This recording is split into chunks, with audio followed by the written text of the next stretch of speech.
Alright, just fixing stuff because, again, I loaded in OBS and all my stuff was gone. All my filters, all my stuff I set up is just damn gone. I'm just like, what? I'm trying to get this together too. Hold on.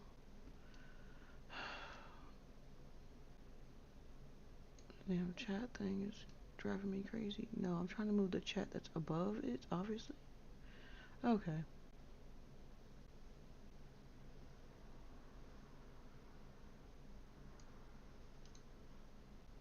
And then this one's irritating me too.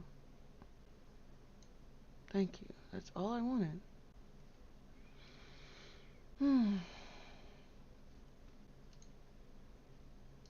Alright. So we're gonna continue building our Animal Crossing Lego set. Well, a new one. So before we get started, I'm gonna show y'all what it looks like. And we're gonna chill and watch some death battles while I do it. So we can have, just some other form of entertainment. If we get tired of it, we have other forms of entertainment we can use or something.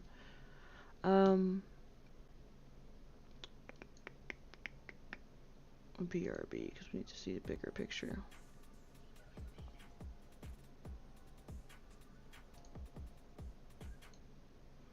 Alright, so this is the new set we bought. The last one had like 200 and something pieces in it. Let me actually look. The box is over here. 1 second. So I still got the box from it. Because I wasn't sure if I should keep it or throw it away, you know? I'm always worried about stuff like that because if it ever becomes something that's sellable or like collectible or something, I never quite know if I should get rid of the box. Alright. So, this was the last one we did. I kept the box and everything. This one is 233 pieces. And we did this set, and I have it over here to the left. I just didn't want to obviously put it in the same area while we got something that's going to take way more pieces to complete. So we got this, and this is 233 pieces. That took us about 2.5 hours or so, just like, taking time and showing you guys stuff. So I plan on getting it done in the same amount of time, but hey, we'll just see how it goes. And then we have this one, 389 pieces. It's Fauna's house, and it includes Fauna and Isabelle. So, yeah, it's gonna be pretty. No, it's Isabelle's. Oh, Isabelle's house visit. Okay, that's what I thought to say, because that definitely looks like Fauna's house. So, this should automatically connect to this that we built. So I can't wait till I put the pieces together and see what it looks like as a unit. But yeah, that's what we're gonna do today, and then we're gonna watch some death battles while we do it. If we get tired of that, we'll just watch some other stuff and hang out. Same old, same old. But thanks for joining me. I'm gonna mute while we watch stuff just to chill out. But if you chat it up in the chat or you talk to me, I will respond. So let's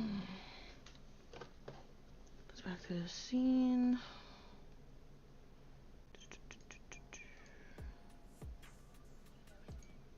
Alright, this is where we get. I lied. This one's where we get. Alright, so the bottom left, you'll be able to see me building this while we watch the This episode is sponsored by BetterHelp and Death Battle.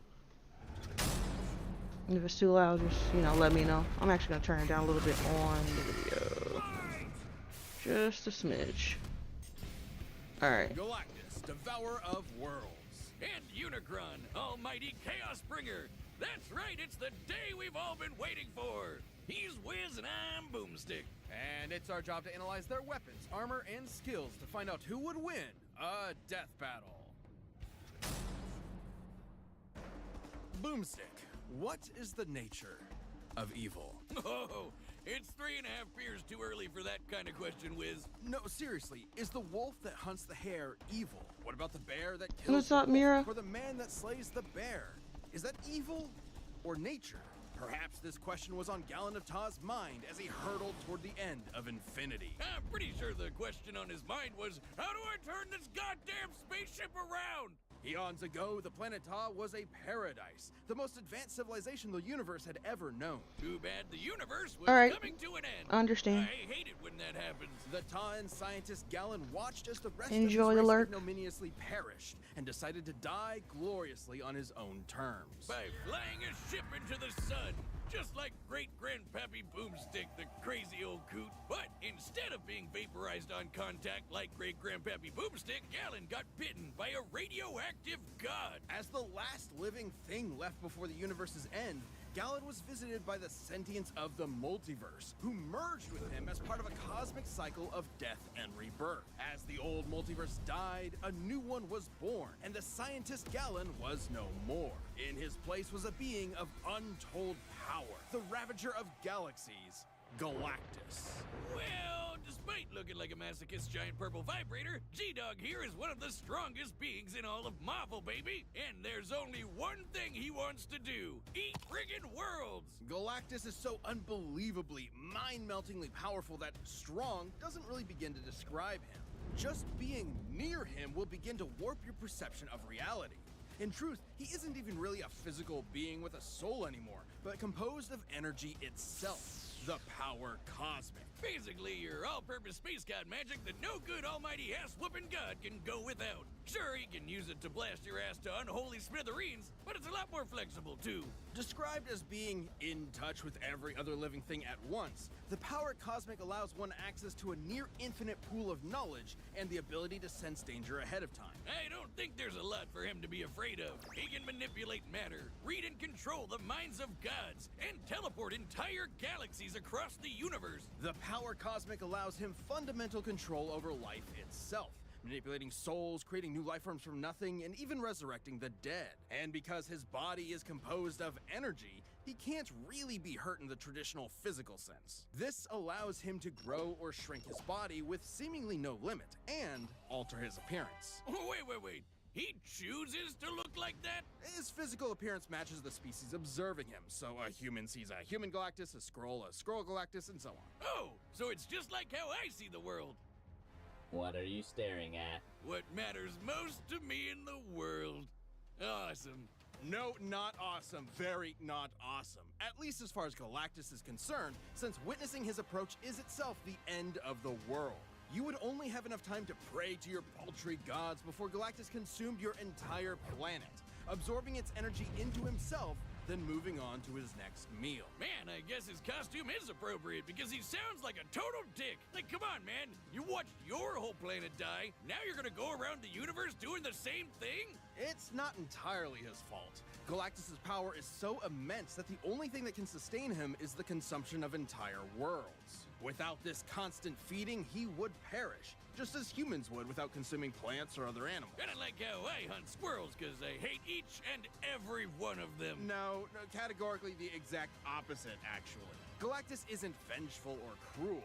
If he could avoid any unnecessary death, he would. But just as the universe is bound by the laws Oh, the of first physics, piece has fallen on the Galactus floor. is bound by his hunger. And that hunger has put him in conflict with some of Marvel's other heaviest hitters, like Odin and the Phoenix Force. Galactus' fight with the Other and the Scryer got so intense, they threatened the entire infinite multiverse just as a side effect of the battle. While Galactus himself can comfortably cross countless light years in seconds, some of these beings are more like abstract concepts than actual living things, many of which operate outside of linear time. Like this alien bug dude who tried to use Galactus' energy to destroy 2 whole universes.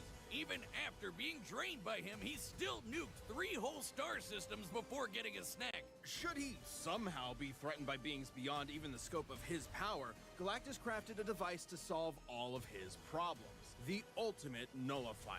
In case that name isn't obvious enough, it's a teeny tiny weapon that destroys anyone you think of. It doesn't just destroy them, it destroys everything. The entire multiverse is eradicated, then recreated without the target. An Hey, Shay, what's up? roundabout way of winning, but it works. That's exactly what Happy happened when Sunday Galactus Fun Day used to it on you the as well. abstract god of destruction, Abraxas. He destroyed the god of destroying things with a Happy Meal toy. It's like my therapist said. Great things come in We're small building our packages. second And the nullifier Lego was Animal key to Crossing Galactus' set first great defeat upon his while we inevitable watch arrival. some death When battles that on pesky YouTube. Reed Richards managed to get his stretchy hands on the thing, Galactus finally backed down and spared the planet. Which makes no practical sense. So Gildan many the Nullifier is a part of pieces. Galactus himself. It uses his own power. He can summon it at any time and even escape its effects by hiding in a pocket dimension. It even had the safety on. Maybe he was just bored. After billions of years of cosmic genocide just to survive, I'm pretty sure Galen forgot what it meant to be mortal. Perhaps that was the true evil all along, the slow death of Galen's humanity. Because what could be more terrifying than a being that sees everything and everyone you know and love as nothing more than his next meal? This episode of Death Battle is sponsored by BetterHelp. Wiz, it's getting to be the holiday season again, and I just know Mama Boomstick is finally getting me the new dune buggy I've been drooling over. What's gonna be stuffed in your stocking? A couple undiscovered elements would be nice, but the holidays are also about giving gifts to yourself. Maybe that means giving yourself a break during this busy month, or treating yourself when you have the time. And in anticipation of a new year, sometimes that means therapy. Therapy can be super helpful year-round, but especially during this season. The holiday blues are no joke. If you're thinking about starting therapy, consider giving BetterHelp a try. What's great Yeah, is me that it's too, I'm totally excited. Online, so it's super flexible with your schedule and convenient. All you have to do is fill out a brief questionnaire and get matched with a licensed therapist. And if it isn't a perfect match, switch therapists at any time at no additional Why does it charge. say chat is Visit disabled? BetterHelp.com/deathbattle today to get 10% off your first month. That's BetterHelp, HELP.com/deathbattle. In the beginning, before heaven and earth, before light and dark, there was Unicron. Created by the formless, primordial being known as the One to explore the fledgling multiverse, Unicron instead decided to consume everything. Dude, come on! Bad Unicron! Bad God! Bad! The One decided to split Unicron into two beings, one of order and hope known as Primus, and the other of chaos and evil known as Unicron.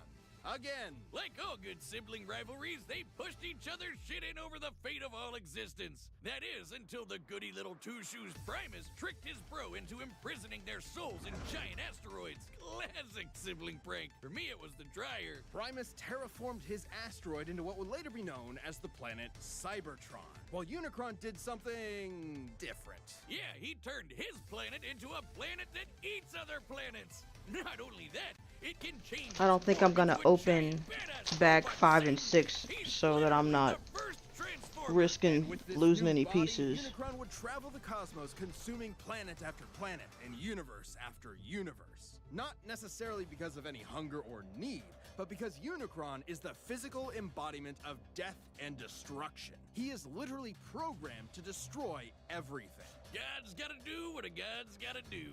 And good luck trying to fight back. Uni's robot body comes with a tractor beam, eye lasers, fire breath, a chest cannon, and an antibody system in case anyone tries to pull a Drax on him. Unicron can mentally dominate an entire race of beings, erase things from existence, warp the fabric of space and time, and even manipulate matter itself. So even if his big robot body is damaged or destroyed, he can repair it lickety-split, or even send his spark out to find a new host. Essentially the Transformers version of a soul, Unicron's spark is immensely powerful and produces its own energy source, Dark Energon.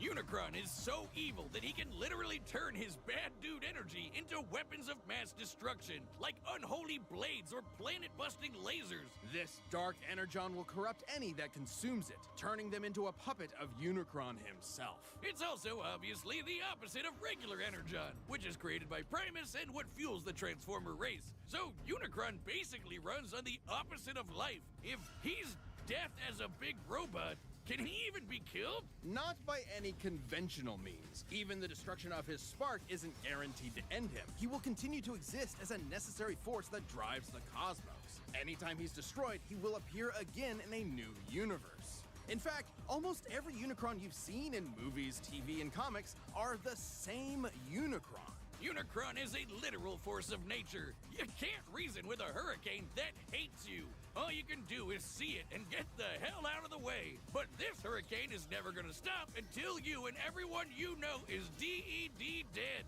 His mere presence drove an entire planet insane. I was trying to be poetic before, but This is what evil is. Incomprehensible, undeniable, inescapable. You can't even wait him out. He is unbound by the concept of linear time. I just dropped the first piece. I was like, look, let me not open all these bags. The space-time continuum and can erase galaxies from existence. It's 300 and rolling by.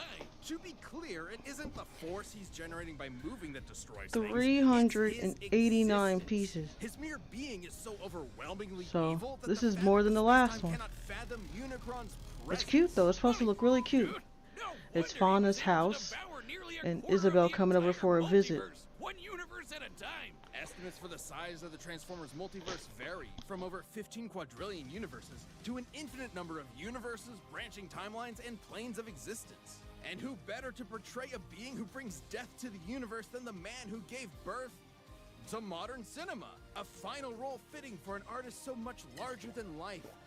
Or deeply ironic that it's a feature-length toy commercial. Yeah, the Transformers movie has always been celebrated for its excellence. I say. Despite that unbelievable power, the Chaos Bringer's almighty rampage through reality has been halted a number of times, usually due to the matrix of leadership, the essence of Primus himself, and the embodiment of all hope and light in the universe. Are you telling me that Robo-Satan was defeated by the power of friendship? Forget beer! I'm gonna need some of that shit going straight into the vein! As the abstract idea of evil actualized, any notion of goodness is directly antithetical to his being. As incomprehensible to Unicron as he is to us. But despite the best efforts of heroic Transformers like Optimus Prime, Unicron has always returned from the smoldering ashes of defeat and risen to threaten reality again. It's his very nature. Such as the time a united armada of Autobots, Decepticons, and an entire people created from his cells, the Minicons, tried to destroy him once and for all. They actually succeeded in killing him, until Galvatron's hatred for Optimus brought Unicron back to life. Because challenging Unicron means challenging evil itself, destroying destruction itself, an impossible paradox. You can't kill Unicron because killing is literally what Unicron is. So, what does that mean for us? Every petty act of violence, every war, every cruelty, every death battle gives Unicron life, the life he'll use to kill us all. We are culpable in our own annihilation. Unicron's not just some comic book villain. He's all there is and all there will be. He was there at the beginning, and he'll be there at the end. He's a law of physics. He's as inevitable as your dying breath. Jesus, now you got me scared. This episode of Death Battle is sponsored by Death Battle. That's called Synergy, right, Wiz? By popular demand, Death Battle the game is finally back and available for pre-order this December. Ever wanted to live out your very own death battle with you as the combatant? Of course you have. Death Battle the game is a fast-paced head-to-head card and dice game where players, well, battle to the death. Are you deadly enough to win a death battle? The first player to eliminate all of their opponent's cards wins. Who will be the last one standing? With 100 weapon, armor, and skill cards, there are tons of options for character creation. Oh, and who could forget 50 custom dice? If you know someone who just can't get enough of the pulse-pounding battles between fiction's deadliest characters, and sometimes its silliest, this is the perfect gift. Pre-order your copy of Death Battle the game this December and ring in the new year with your favorite internet show brought to life. Go to store.roosterteeth.com to pre-order your copy and get ready, cause it's time for a death battle. All right, the combatants are set, and we've run the data through all possibilities. It's time for the death battle you've been asking for forever!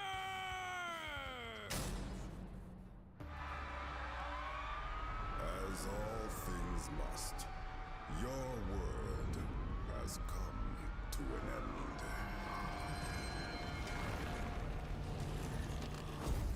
Halt! This planet is mine to consume. So saith Galactus, destroyer of worlds. Be gone. Thus decrees Unicron, Chaos Bringer.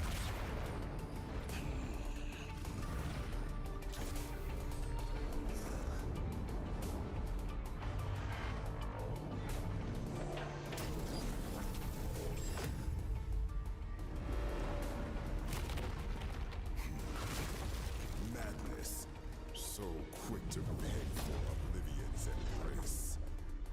I am Oblivion. Be gone.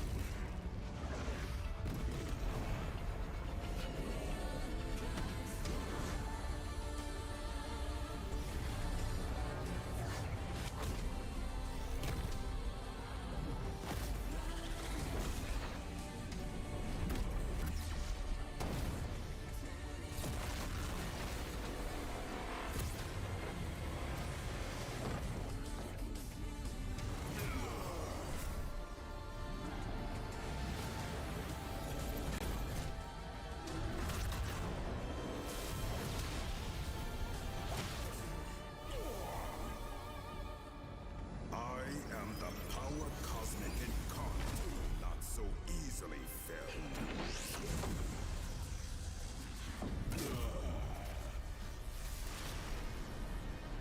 Fleeing so readily, Unicron. No devourer.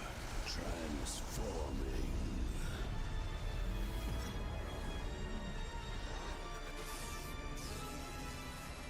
Beg not for mercy, behold blackening sky. Against mine chaos, even gods will die.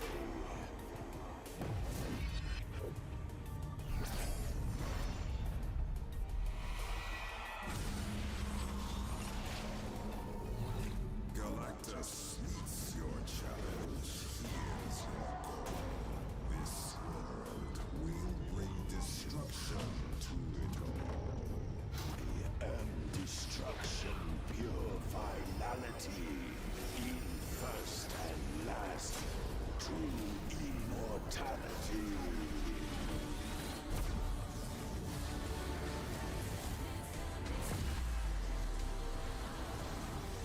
I have no patience left. Return thy dreams. Enter the void where none may hear your screams.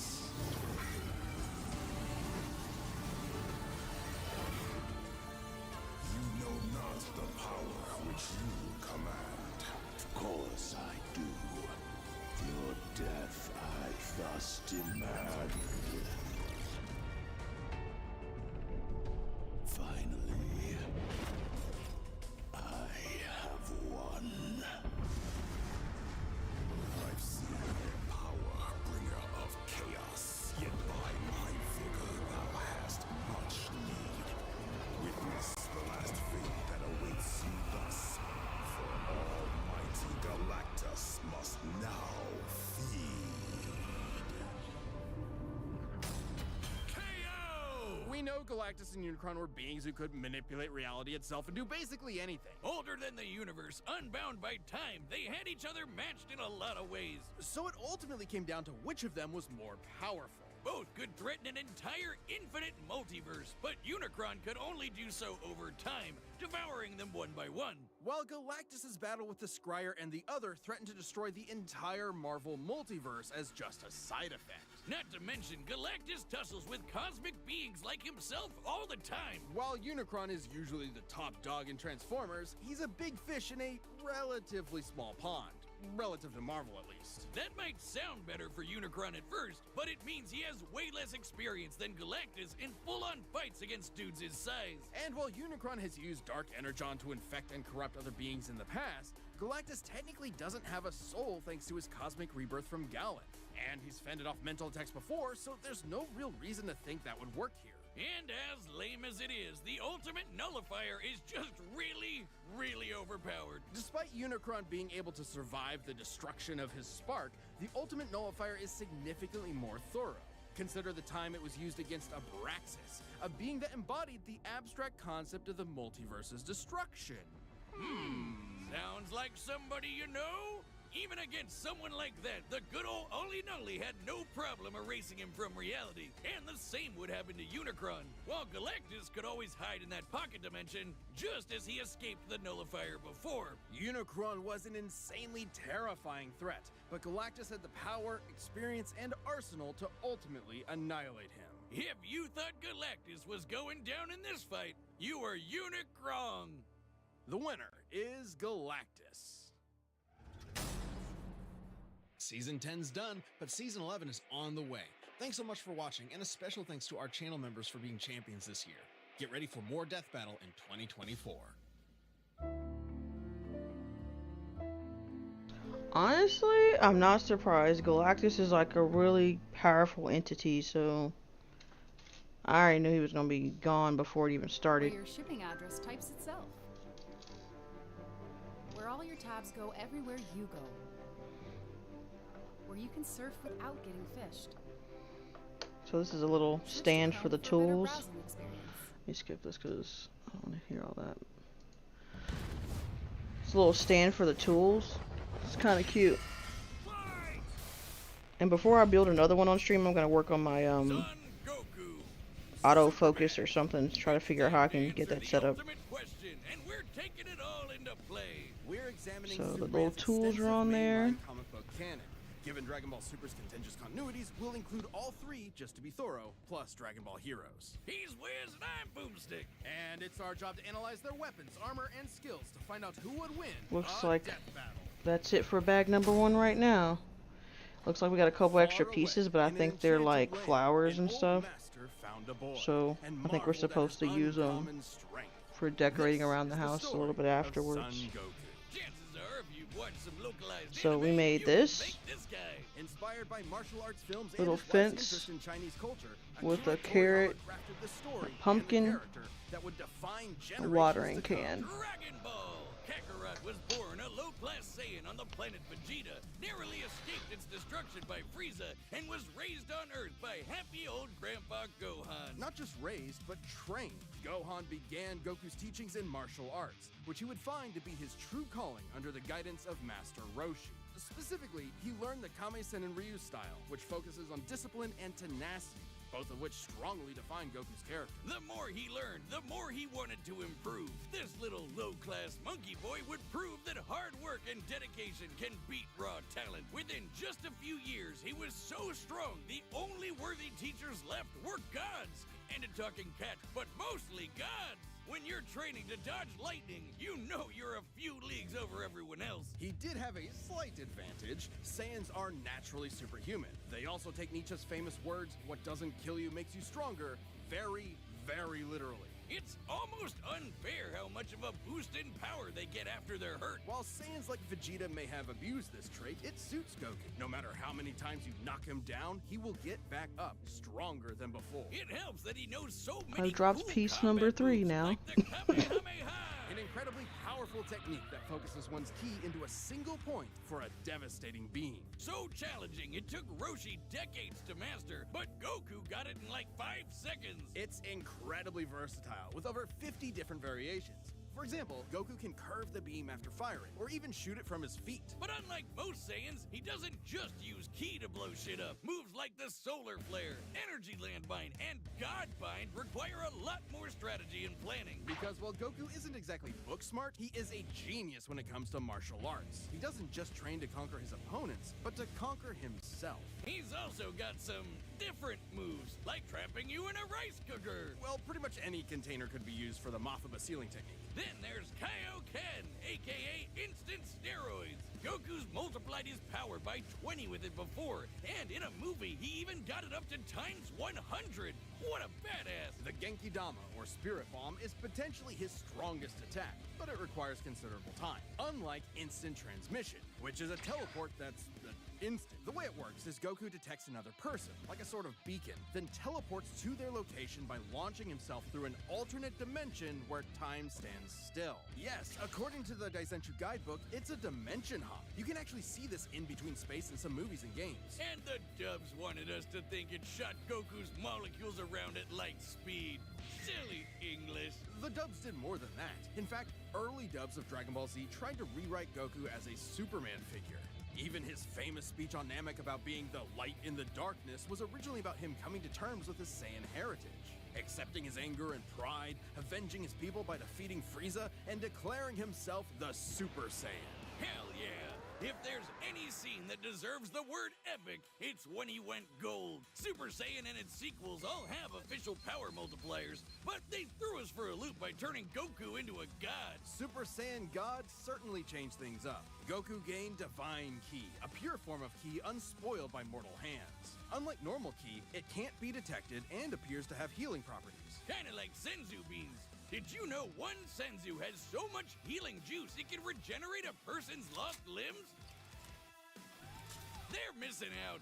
God Goku reached a level of power that could compete with the greatest of deities, nearly shattering the whole universe with a single clash on his first go.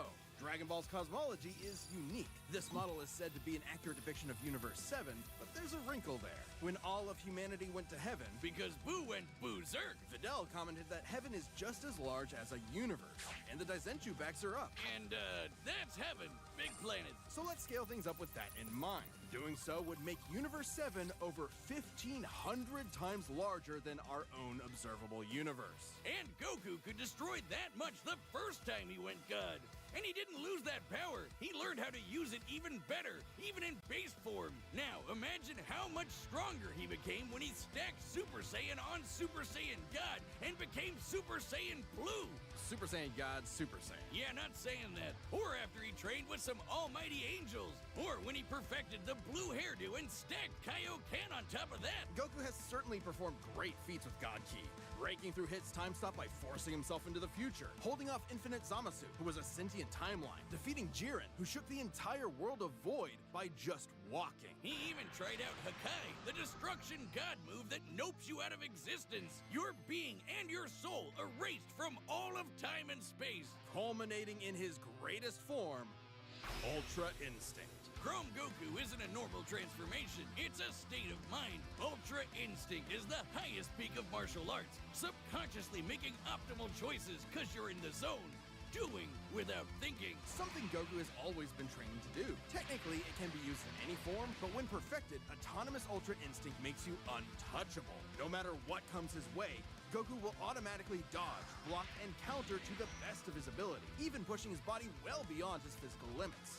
So far beyond, in fact, Ultra Instinct can summon a massive avatar to defend him when his own body can't. That sounds really intense. It is, which is why he's developed incremental versions of it for specific uses. It's extremely difficult to maintain the full form for long. Until you get to Dragon Ball Heroes, aka Dragon Ball fanfiction gone Kaioken times 1,000. While technically a different continuity, CC Goku is functionally a stand-in for the mainline Goku. His history and powers are the same, making his story just as much of a what-if scenario as the multiple super continuities. The only real difference is Toriyama's not really involved. This Goku used instant transmission to teleport through time and dimensions. He outsped a god who could see the future. He defeated Dark King Fu, who was gonna rewrite the entire universe. Hell, this series even makes GT cool. Xeno Goku can break space-time just by going Super Saiyan 4. Looking back at that goofy monkey boy chopping wood and punching dinosaurs, it's almost overwhelming to think about how far Goku has come, how much he's had to face. But no matter the challenge, he takes it head-on and pushes through. Showing everyone, everywhere, how to go even further beyond.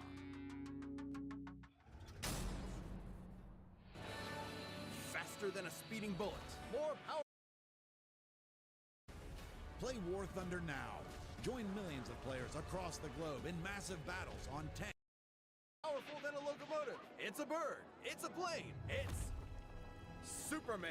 Geez, just a locomotive? People in the 40s needed bigger imaginations. Born on the far-off world of Krypton, the infant Kal-El was sent to Earth by his parents, narrowly escaping Krypton's destruction. Raised by farmers as Clark Kent, he eventually became Superman, champion of the oppressed, the man of tomorrow. If you've only seen the movies, forget him. Comic book Clark's not the perfect Boy Scout, and he's definitely not Jesus. Wait, weren't the guys who made him Jewish? Jerry Siegel and Joe Shuster were sons of Jewish immigrants and grew up in a time when anti-Semitism went largely unchallenged. And then that ugly mustache showed up. Understandably seeking escape from some truly terrifying horrors, the pair created Superman to be a simple solution to overwhelming problems. A hero who could defeat any evil by just punching it. Hell yeah, that's how I live my life. After almost 9 decades, Superman has been many things. At the core, his story story is one of a refugee, a child who lost his home, left to the mercy of alien people. This new world accepted him, raised him, gave him a new home, because helping others in need is the right thing to do.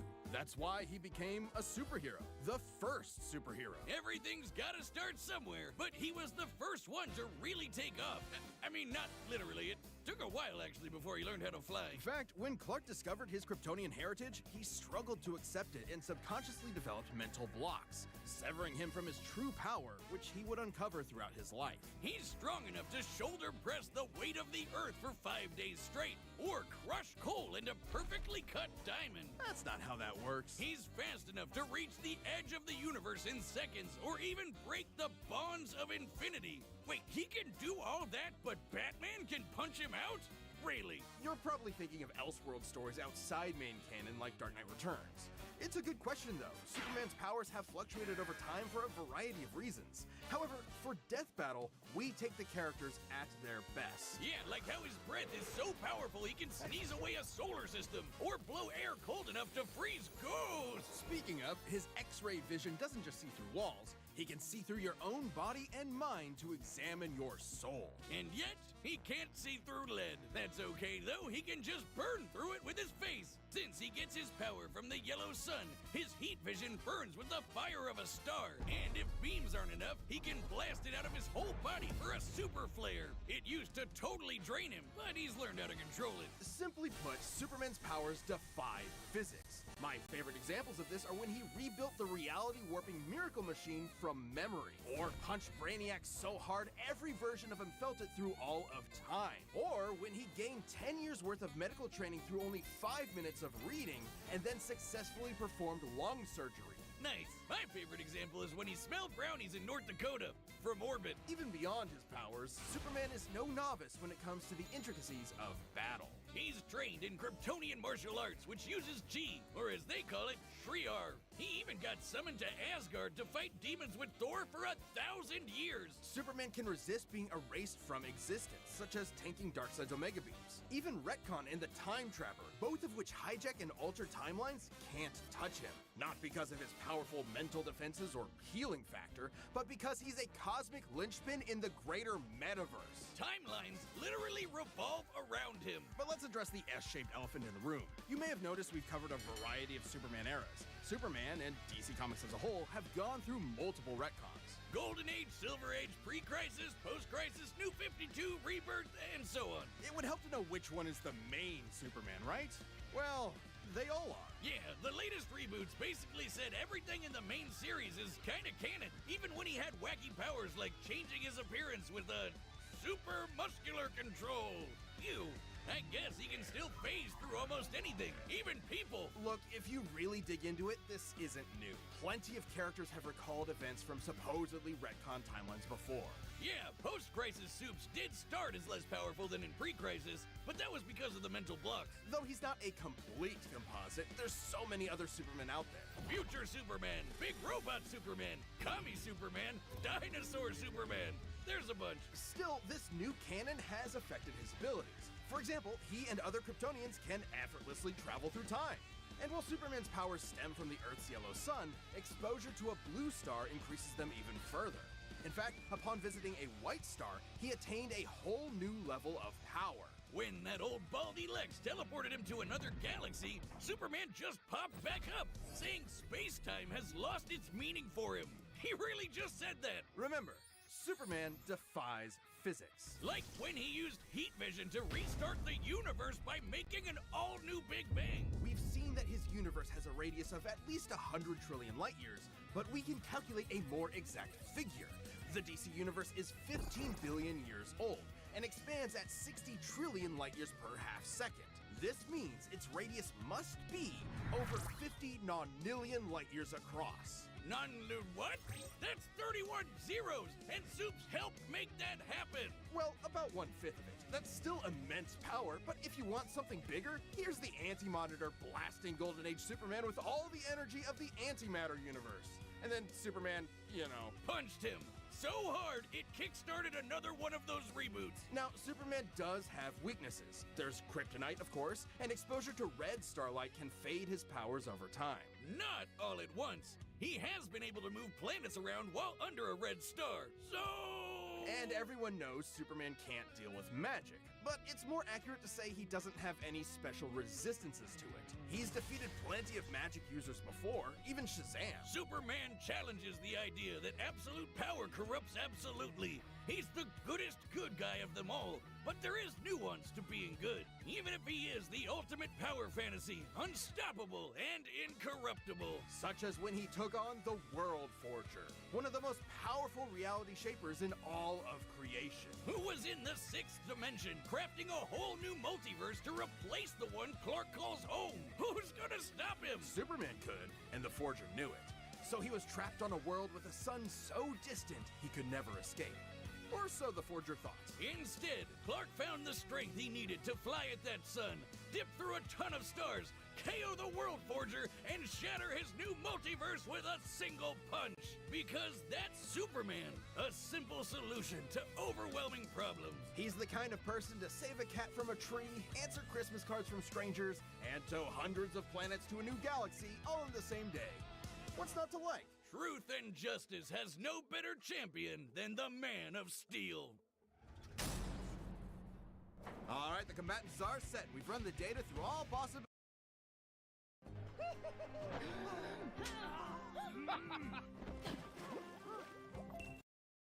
abilities. It's time for a death battle!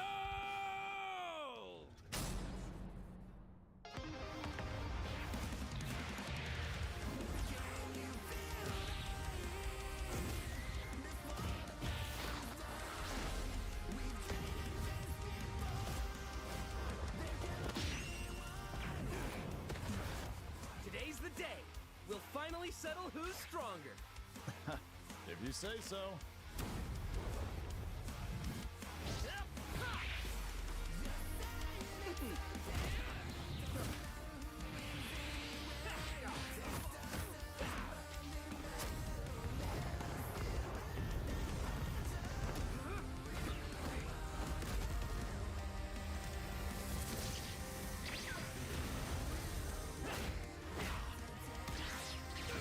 You're holding back. Give it your all. No regrets. I'm doing just fine.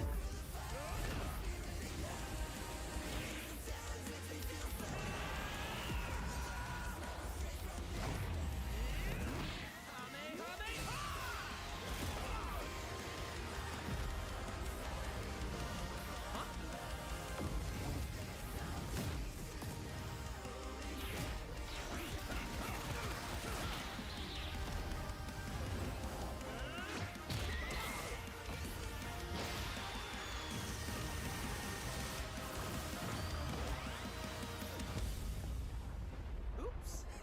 Well, I guess we can wish it back later. World made of cardboard. All right, I'll show you just how powerful I really am. Looks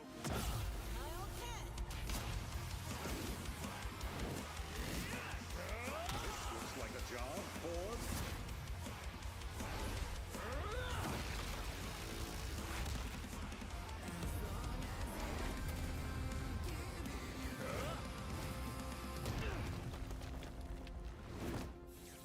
Well, what do you think? That was awesome. Nice suit. Oh, thanks. Kryptonian fabric. My mom made it for me.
darn it.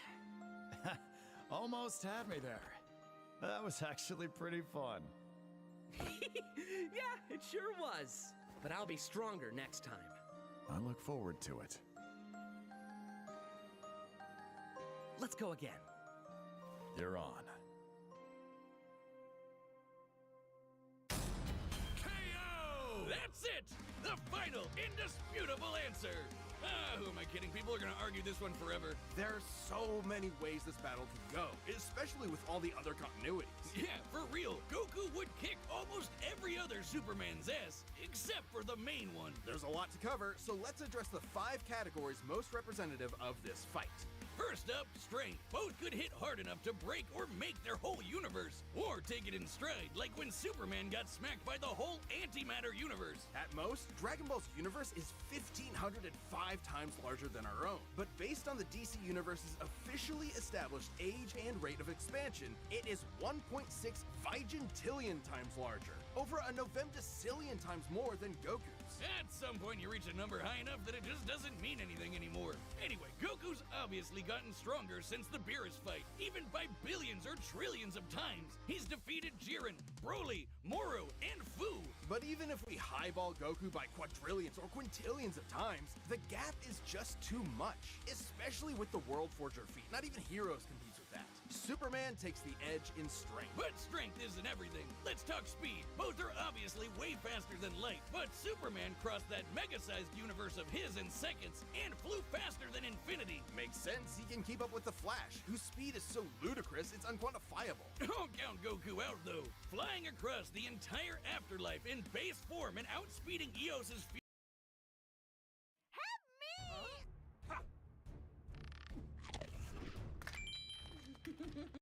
Future Sight takes some crazy speed. Fighting Zamasu as an omnipresent merged timeline also implies immeasurable speeds. That, combined with instant transmission and Ultra Instinct, could probably keep up. Maybe. Quantifiably, Superman is faster, but both are immeasurable. The safest bet here is to say they tie in speed. Especially when we look at skill. Goku's a martial arts master. He's definitely got better battle instincts. He wants to fight and is dedicated to his training, while Superman sees training as a means to an end. Superman's knowledge in pressure point combat and Kryptonian martial arts are impressive, but he's only used them a few times. It would be disingenuous to say he's an equivalent master at them. So Goku wins in skill, but not necessarily in experience. Don't get it wrong, Superman is not a mindless brawler. He's trained with Batman and Wonder Woman. He's even defeated martial arts experts like Cobra without powers.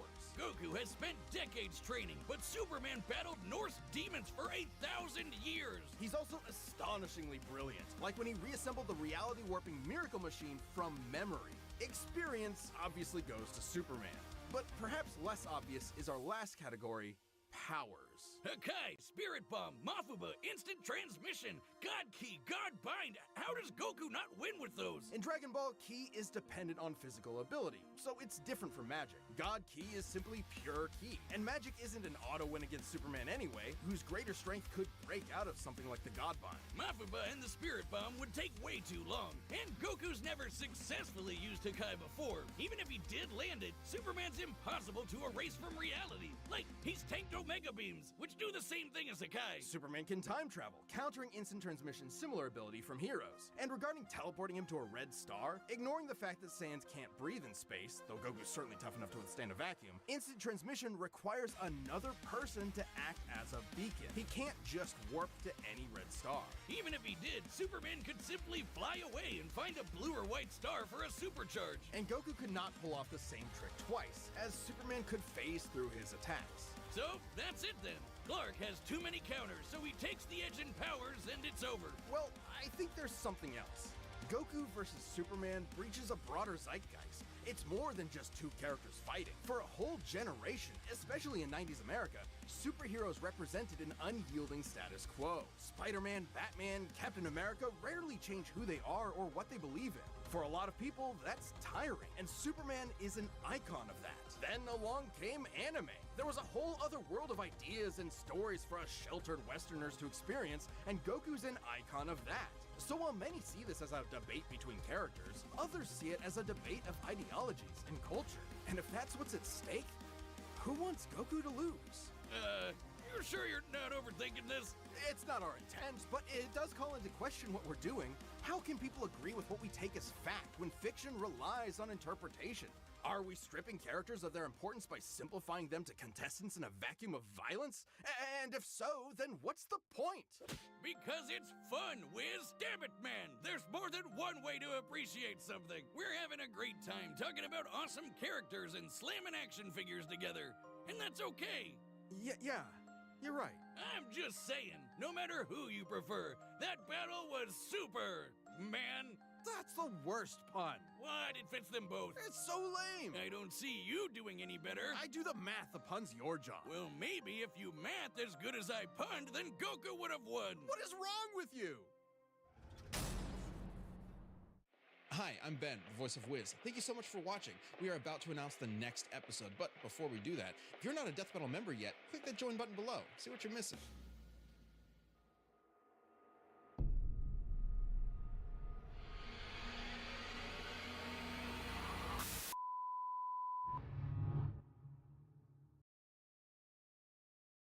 Hey guys, today is the third day we arrived at this camp. As you can— Oh my god. This video is sponsored by BetterHelp. Rick Sanchez, The Doctor. these brilliant geniuses dominate the Oh, now I'm cosmos, interested who now. would win an all-out The brawl? Doctor These against ways Rick of Sanchez? And it's our Okay. job to analyze their weapons, armor, and skills to find Now out who that wins sounds a interesting. death battle. Everything about Morty Smith's life was perfectly average. Average house, average family, average school. Maybe slightly below average intelligence. But everything changed the day his grandpa Rick came home. Yeah, in style! Because Rick Sanchez is anything but average. Rick is easily the smartest man in the universe, and its most dangerous criminal. He spent We're almost years on the halfway run through, from the Galactic guys. Federation, going on adventures across the multiverse. Who cares about the emotional trauma from abandoning his daughter, right? And then he took her son and put him in life-threatening danger. Bye! Thus formed the greatest duo of the generation, Rick and Morty. Yeah, mostly Rick. Morty's the cannon fodder who smuggles grapefruit-sized seeds up his ass. And that's just the first episode. Rick is an unparalleled inventor, always ready to face even the squanchiest of alien foes. He's got your usuals. Laser gun, invisibility belt, shrink ray, cyborg implants, the works. As well as some weirder things, like a Mr. Meeseeks box, which can summon an infinite number of irritating temporary life forms that will work tirelessly to accomplish a given task. Or a series of android decoys that are so perfectly created, they don't even realize they're decoys. Which leads them to create decoys that create decoys, and so on. Rick's gadgets can erase your memories, manipulate and travel through time, and even make a surface true level. As in, perfectly flat, something normally mathematically impossible. So beautiful that experiencing it for only a moment before returning to non-Euclidean space can emotionally scar you for life. He can even inject Messed you that with up. his own genetic info and instantly chest burst a clone of himself from inside you, like a pasty alcoholic xenomorph. What the hell? Rick and Morty travel the universe in the Space Cruiser. Powered by a microverse under the hood, this compact starship comes equipped with laser cannons, a fishing line that can tow a solar system, and a unique artificial intelligence. With all that crazy sci-fi gear, Rick and Morty's adventures were absolutely bonkers. From disentangling a time loop created by alien snakes to battling the meta-fictional story lord, to Rick turning himself into a pickle to avoid family therapy. This guy would rather battle the Russian mafia as a vegetable than address his feelings. Actually, pickle's a fruit. Because boy oh boy, No way, out of pickles are Behind fruit? the fart That's jokes of crazy. Bubba-Lubba-Dub-Dubs, Rick harbors bitter emotional agony. Please. way back when, in a completely different universe, the Rick we know had a happy life. Until another Rick from another universe took it all away, the bastard. But like me, Rick is a true inventor, and this tragedy spurred him to craft his greatest creation, the portal gun. Hey, we're on bag number 3 now. Through all aspects of space-time, allowing Rick to travel anywhere in the multiverse. It sounds exhausting. It can do more than that. It can slice you in half, set up traps, and even... That's coming out of your paycheck. Nuh-uh. Decades of traveling the multiverse, hunting down the man who ruined his life, darkened Rick's heart. He began to ask himself, If there are an infinite number of universes with an infinite number of each person, how did any individual life matter? Sounds like he's overthinking it. Like the time he accidentally turned all of humanity into horrific Cronenbergs. He and Morty had to escape to a parallel universe where they swapped places with recently deceased versions of themselves. What does that do to a person? Makes them badass! When Rick found the Interdimensional Council of Ricks, he kicked their teeth in. Like they say, he's the Rickest Rick of them all. That he is. Just touching the hem of his coat can activate his energy shield or even induce instant death. Yes, instant. No, it isn't explained why. Though considering this reaction, it's likely a chemical released through the coat's lining. Rickest Rick, Wiz! He's dodged an orbital space laser from just a few feet away. He's so smart, he figured out he's in a TV show. Yep, really. Perhaps most mysterious is Operation Phoenix, a series of clone bodies that his consciousness can be uploaded to upon his death. Despite eventually taking it offline, his mind is still connected to We got a every door other now. Operation Phoenix across the multiverse. Giving him an Door infinite to the number of house. extra lives, even if some of them are shrimps and fascists. Some of his devices can destroy the Earth, the universe, even numerous alternate timelines. He actually did that just to manipulate the stock market. Though underneath the drunken god complex, there's still a glimmer of the family man Rick used to be. Well, as much as he insists that love is just a chemical reaction in the brain, he does care about his daughter and grandkids. And Jerry.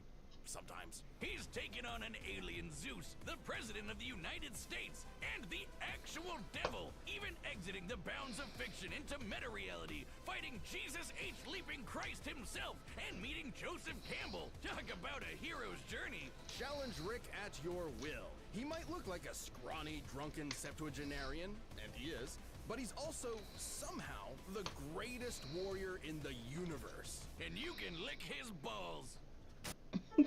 Got the call at 5 a.m. and I said, You can "Are lick sure?" his balls. My son Hilarious. was 28 when he died. You Like, never think it's going to be your okay. kid that's addicted to fentanyl. As a cop, Okay, I saw that get outta drug here. destroy.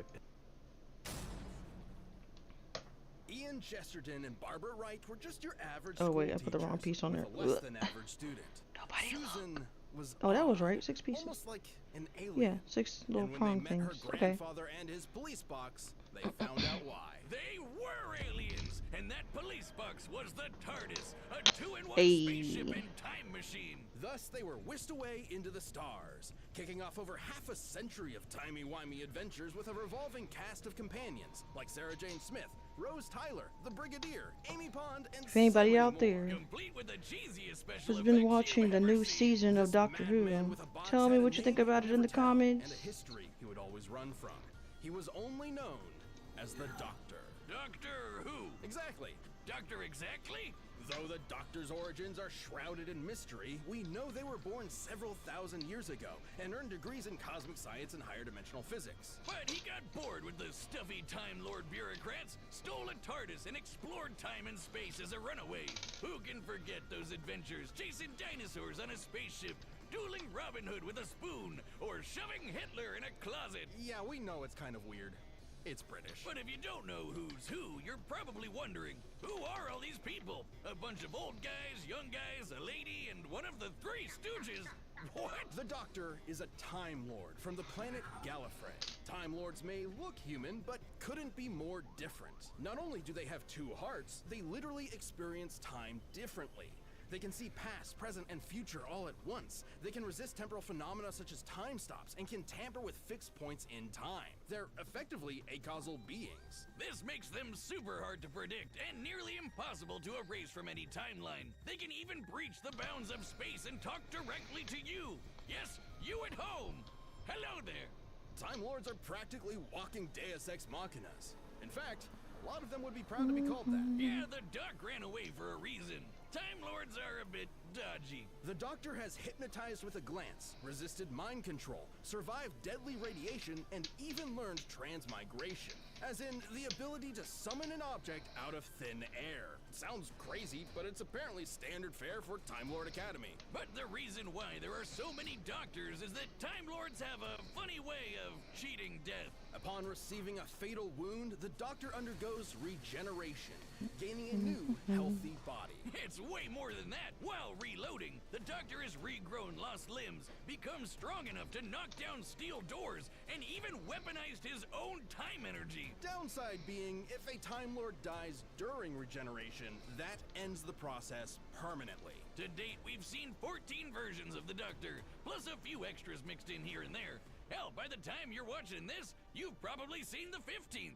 Or the 16th. Yep, this is the new guy. Experiences each Doctor gains changes and affects the next Doctor, and the next, and so on. Each Doctor maintains the same memories, Idris but with Elba an is supposed to be all-new the 16th? personality. Some like bow ties, some Oh, like jelly shoot. babies, some kick butt with Venusian Oh shoot, karate, that's gonna be interesting. and some really hate the monarchy. Probably I wonder 'cause if they're that would have werewolves. happened But they always had have Disney one not thing in acquired British. Doctor Well, Who. one other thing in common. The Doctor always enjoys That's gonna the be thrill interesting. I of hope he doesn't mess it adventure, up. And they've got plenty of tech to That's help, all I gotta like say. the sonic screwdriver. Utilizing sonic waves to manipulate nearby objects, it can pick locks, cause detonations, and fry circuitry. It's sort of a Swiss Army plot device that can I ain't hack gonna its lie, way through Disney most is buying out programs. a The lot perfect pacifist of tool for stuff, resolving conflict. and Its only it's weakness is concerning that me. it I'm doesn't not gonna do lie to wood you. or turkey. Though considering It's it can destroy concerning me. machines, disrupt molecules, and even erase memories, I'll take it. The Doctor doesn't Cause soon we'll often have to carry all weapons. wait There's an invisibility for anything watch, a like. time travel ring, Let me psychic not paper talk that over the tricks video, because I feel like soon we'll all have to like wait for most stuff that we're interested in for Disney to do it, and I don't like that. Like movies, shows, like a lot of this stuff I actually do like and watch. So it's like crazy to see that Disney is absorbing, you know, all of these companies are buying them out, and it's like, I'm gonna need them to get together because they have so many shows for Marvel on there that they have not finished. I have not seen new seasons of, and it's annoying. It's annoying. And I think they just ended something, and they ended The Bad Batch. The Bad Batch is a Star Wars show on there. They just ended that. It's barely like, I feel like it's only like maybe 5 seasons, if that. 5 or 6 maybe, but it's like, that's nothing for a cartoon. Nothing. And we're talking like, they like to do barely 10 episodes. If you're lucky, you might get 12. What's up, Tawny? I'm building my next Animal Crossing Lego set to go with the one we built first from last time. I did one a week or so ago. My dad got me this one because he knew I wanted this one. And he was like, yep, here you go. And I was like, absolutely. I'm not going to say no. I'm not going to say no. So we're building it now. And then we're going to connect it to the other one that we built because they're all supposed to connect together. So this is going to be Fauna's house. And Isabel's like coming over for a visit. It's 389 pieces. So this is what it's supposed to end up looking like. I'm trying not to. Yeah. So 389 pieces. The last one we did was like 200 or something. So it looks cute. It's gonna be fun. Alright. But yeah, we're just watching Death Battles while we do this. And Death Battles is just like a channel on YouTube where there's like hypothetical fights between different characters. So right now this one is supposed to be Rick from Rick and Morty, Rick Sanchez, and then Doctor Who.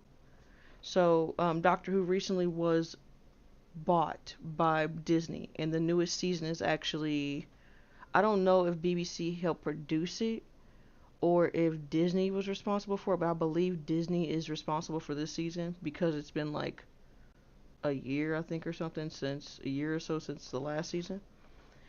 So I recently just finished the season before this, so I haven't seen the one with the black guy being the Doctor yet. I'm pretty excited about it, but they just said that Idris Elba is supposed to be the next Doctor after this, so that's going to be interesting. I'm worried about that also because I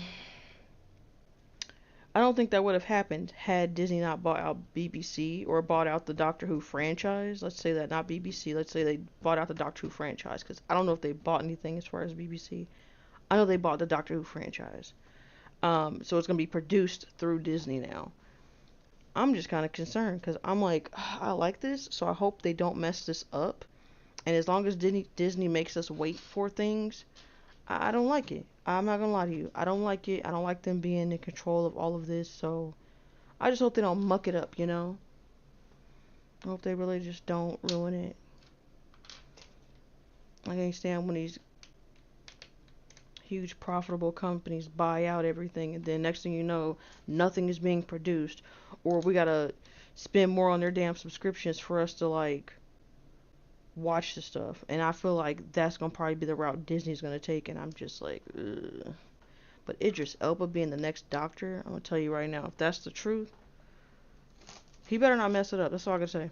Everyone, and perception filters that prevents others from noticing certain things, even people. But the Doc does reluctantly have a few weapons stored But away, welcome in, like welcome the in. Let me give you a shout out. It might look slapped together with Hobby Lobby pipes, but the DMAT can literally erase you from time.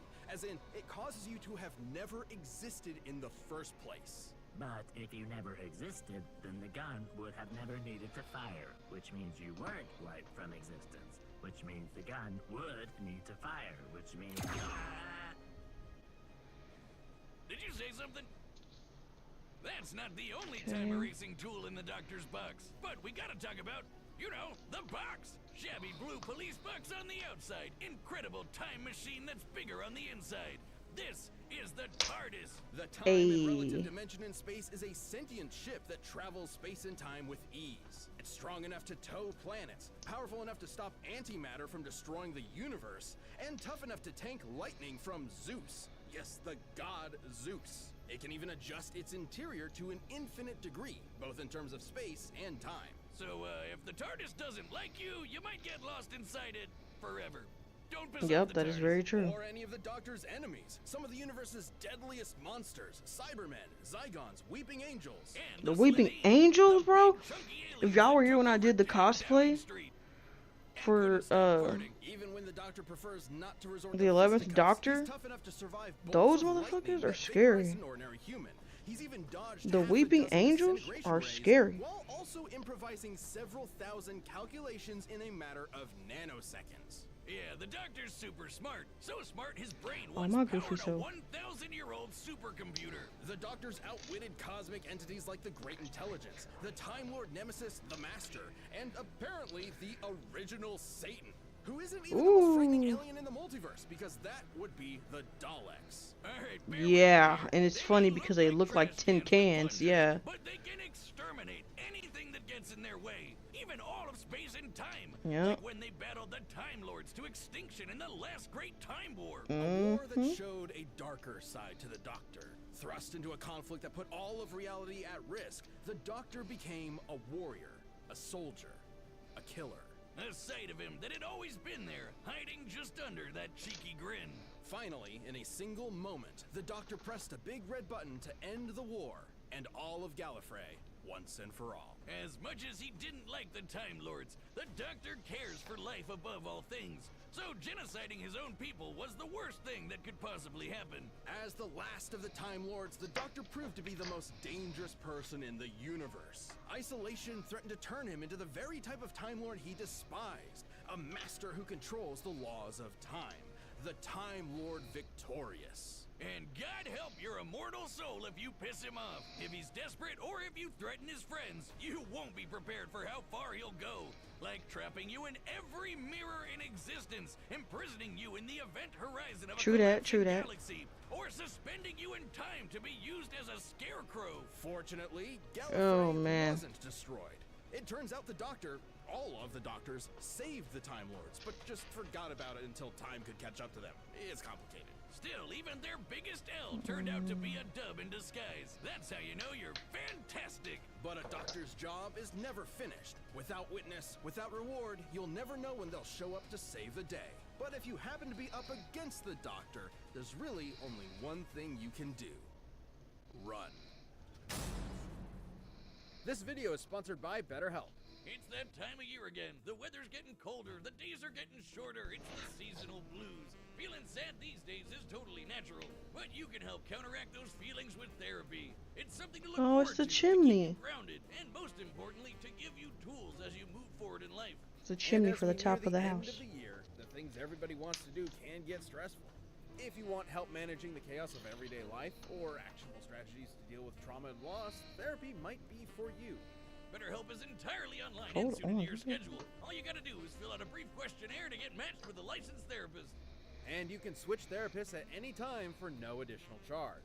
Find your bright spot this season with BetterHelp. Visit betterhelp.com/deathbattle today to get 10% off your first month. That's BetterHelp, HELP.com/deathbattle. Knuckles. His powers are exceptional. Now, I will say Idris Elba was good at playing Knuckles. I actually just recently watched You think you can take my power? this actual series. Huge. Wasn't bad. And the fact that Kid Cudi was in it, that was funny. That was funny. Are set, and we've run the data through all possibilities. It's time for a death battle! Alright, so now we have a chimney with part of the roof done on our house. Shut the fuck up, Morty! I knew Time Lords were suicidal morons, but I didn't know they never invented rearview mirrors. Are you sick? You're the one who hit me. Oh, go on, I'm busy. Son of a bitch, he's ignoring me?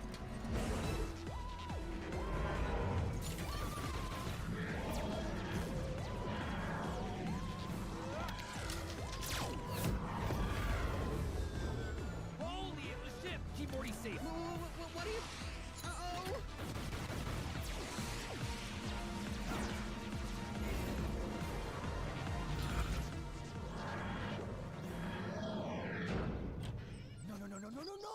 Oh, what did they do to you?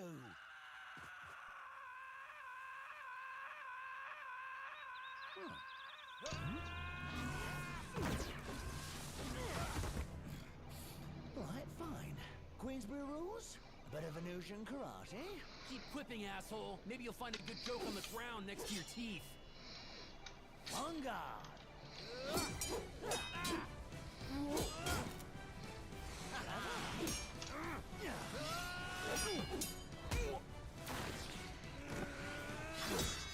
Oh, this place looks fun. We're on the bag number 4. Shops. Even though technically we've really been using number 4. Yeah, because some of the pieces are like in different bags. So we've already dumped out pieces for this is number 4 right here. And then we still got number 6 that has most of its pieces in here. And then we still got number 5 that's not open yet either. So. Oh, but we officially passed the halfway mark. If you look at the bottom of the page, that's little Isabel going across the bottom of the pages, and we're almost done.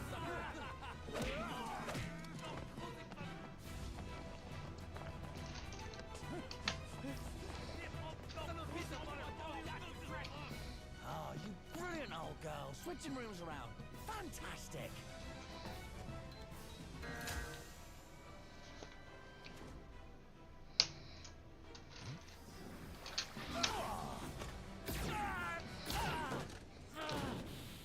It's fun to be the class clown till you get shot. Now hurry up. I got a grandson waiting on me. He won't die an idiot like you. I know your type. The nihilist know-it-all. But through all this wibbly-wobbly, timey-wimey rubbish, there's one thing you never quite understood. I'm the doctor, and I don't want to go. I feel like he's gonna shoot him mid-transformation. Oh, he didn't get a chance to. I'm surprised at that. Okay, so this is gonna be the roof. The other parts of the roof.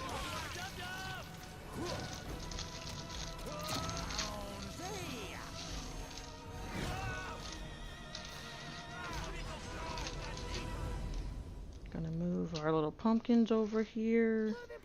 Move Fauna and Isabel over here. And our tools. Then you've got a bright future ahead. Don't be a cynic.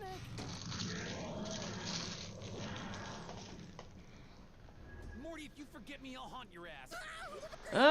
He killed him. That's what I figured.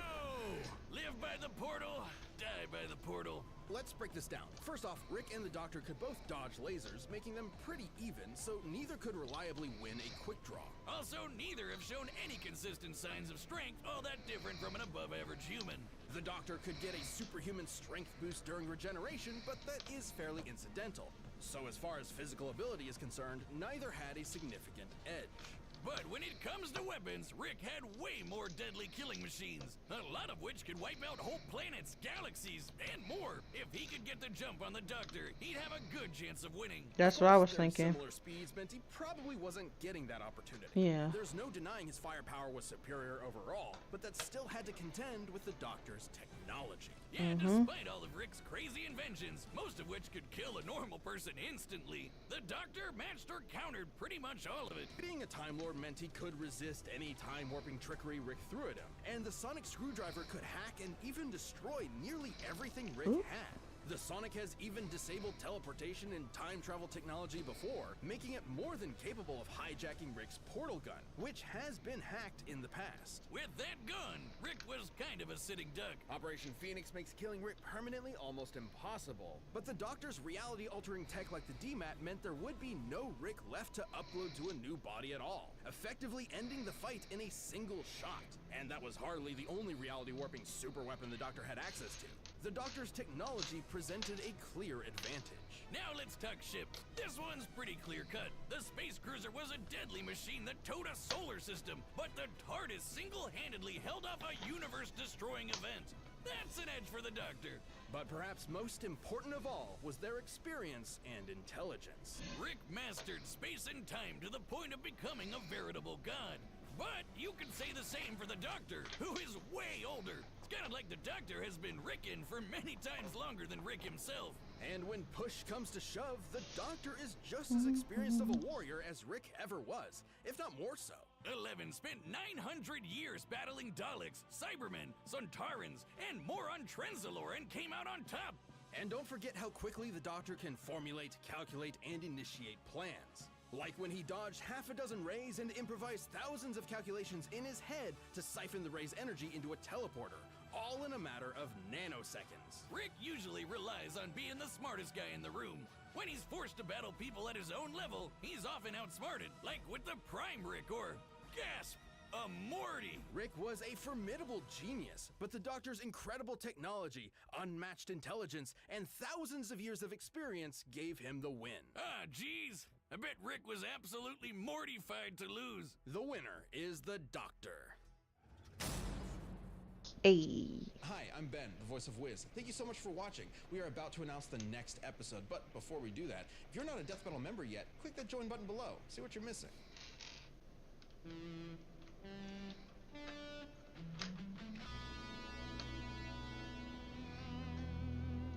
If you guys missed the stream earlier on TikTok, I will be back on there on Tuesday. With Renew. Simply fill up a hefty Renew bag with hard to recycle plastics and drop it in with your finishing, well, continuing Sunnyside, because we had to start over today. It was really worth it though, because I played the game a lot better. I feel like it ran better, and we had a lot more views. We got like 2.4K views on our stream. It was like only like an hour or so, so I'm pretty pumped. And we got a new follower. It's pretty great. Sponsored by Shady Rays. Scooby-Doo, the miraculous mutt from Mystery Incorporated. Courage, the cowardly dog straight out of nowhere. Courage? Oh, this is gonna be interesting. The dog. No animal companion has stood by humanity's side as long or as loyally. Even, and maybe especially, these two yellow-bellied, lily-livered scaredy cats. Or dogs. He's Wiz and I'm Boomstick. And it's our job to analyze their weapons, armor, and skills to find out who would win a death battle. Throughout the ages, countless philosophers have posited the same question time and time again. Scooby-Dooby-Doo, where are you? Pretty much everywhere. Oh, Scooby versus Courage? I've always thought about this, which is hilarious. I love how they do battles that I literally just think about randomly. His monumental presence in popular culture belies his humble origins. Born to Momsy and Dada-Doo in Dewsville, USA. Dewsville ain't what it used to be. I love Since they everything moved all those Scooby-Doo. manufacturing jobs to Bangladesh. And Courage the Cowardly Dog. Was adopted by the Rogers family and their But I will say, son, Norville. Better known a by pup his named friends Scooby-Doo as has Shaggy. to be my favorite one. My favorite show for Scooby-Doo. Loved it.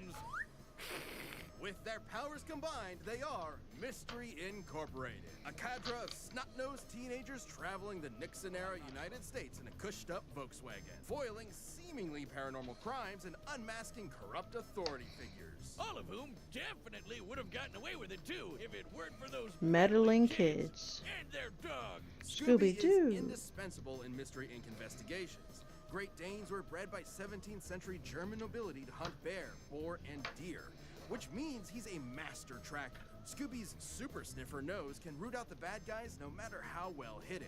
They were called Kamerhunda, or chamber dogs, because they stay in their prince's chambers and protect them from assassins. Such brave, fearless doggos. Too bad for Shaggy and the gang, the apple didn't just fall far from the tree, it defied the laws of Newtonian physics and rocketed into space at the speed of light, because Scooby is an absolute coward. He's terrified of his own shadow and constantly anxious about everything imaginable. And his only motivation is his delicious Scooby snacks. Which makes it so baffling that he's actually kind of a badass. Yeah. Scooby's a master of the dupe, a classic technique of cartoon tricksters. Sometimes called the power of positive assertion. Scooby flexes his mastery of disguise to fool would-be attackers, like seducing zombies as a belly dancer, or tricking a jester into entering an existential crisis. This man was so thoroughly convinced to rethink his entire life, he went all the way home and got into bed before realizing he'd been fooled. Obviously, these disguises shouldn't work at all, but Scooby's just so supernaturally talented, they just do. See, this is a perfect example. No one in their right mind would think that that's anyone but Boomstick in an awful wig and makeup. That's my mom. I'm so sorry, ma'am. If those disguises sound completely impossible, that's because they are. You might have thought of the Scooby-Doo series as being pretty grounded with all its men in masks, but then one day, the mask did not come off. That's right, it's terror time again. The monsters started being real, and Scooby became just as bonkers to match. Like, remember those Scooby snacks? They started to give him a physical boost in strength, kind of like Popeye's spinach. That's nothing. Shaggy's brilliant uncle, Albert Shackelford, upgraded those snacks with nanite technology, giving them a variety of different effects. Everything from See if we can put this invisibility, on. robotic armor, force field, super intelligence, and Panther! Yeah, nanomachines, dog! And we're just getting started. He can stretch and squash his body any way he likes. Oh, this is so duplicating himself or this is so regenerating from damage. smart. Chopped into pieces, crumbling into dust, So or like just you put it blowing up. on and it doesn't like Literally scared out of his fall or have to be both his flat. body and soul kept Oh, going so at smart. the same time. That doesn't make sense. He can appear in multiple places at Hold on, once. let me fix this ignore first. the laws of gravity, rewind time There we with his go. time scepter or super speed, draw things into existence, and mess then we with fold the plot of roof his own show. down. Things getting a little too spooky Huh. for him. He'll just cut to commercial Look at break. that. He's also got weapons like the Super Spooker 3000, a gun that instills fear into the hearts of man. So now you can see the chimney. It literally Looks like a shoots house. fear. Or the Chest of Demons. Super cute. An ark containing 13 monstrous ghosts. Super Should cute. you be trapped within its grasp, your body and soul will be imprisoned All right, in y'all. everlasting torment. We're on in the this bag number heretofore 5. Undiscovered 10th circle of hell. Neat! Scooby-Doo has dodged laser beams and electromagnetic waves, survived being at the epicenter of an explosion that blew up. So these are just extra pieces if I lose them or something. So I'm gonna put these on a Ziploc afterwards. So unbelievably dangerous that even imperfect executions have caused widespread destruction. When performed perfectly, it was so beautiful it literally lit up the entire universe and blew up the enormous snow globe containing it. It makes sense if you watch the show. Actually, no, it doesn't. Taking this literally, we can measure the volume of the broken glass compared to the size of our entire cosmos within it. In order to shatter what is essentially an enormous glass superstructure, each dancer would have to be generating enough energy to destroy our universe 11 quintillion times over. That's right. Maddie Ziegler is a universe buster. With Scooby-Doo as their nigh omnipotent mascot, Mystery Incorporated has saved the world from alien invasions, wielded the power of a yellow lantern ring, and was even made a member of the Mystery Analysts of Gotham by Batman himself. Yes, Batman, the world's greatest detective, recognizes Scooby's skills. Even facing down and defeating the evil entity, an eldritch dark god, and surviving its death, which rewrote all of reality. Yeah, you know, the talking dog that crossed over with the Harlem Globetrotters and Don Knotts defeated Satan. No biggie. So, where is Scooby-Doo? He's solving mysteries and saving the world with his found family. Also, he's an alien. Wait, what? We interrupt this program to bring you. I mean, it makes Courage, sense. The Cowardly Dog Show, starring Cause Courage, the how does Cowardly Scooby-Doo Dog. just know how to talk? Abandoned as a pup, he I'm was sorry. found by Muriel, who lives in the middle of nowhere with her husband, Eustace Bagg. But creepy stuff happens in nowhere. It's up to Courage to save his new home. Stupid Wiz, you made me look bad. Okay. Ooga Tell me to booga turn it booga. this way. You're breathing on me. Get away. Sorry, but who wouldn't be excited for one of animation's mightiest mutts? Courage is an adorable pink beagle with a heart of gold and an undying love for his doting Scottish mistress. Beagles are hare hunters with intense separation anxiety, excellent senses of smell, and a set of lungs that'll knock your socks off. All of which fits Courage to a T, especially the howling part. To be fair, Courage has a lot to howl about.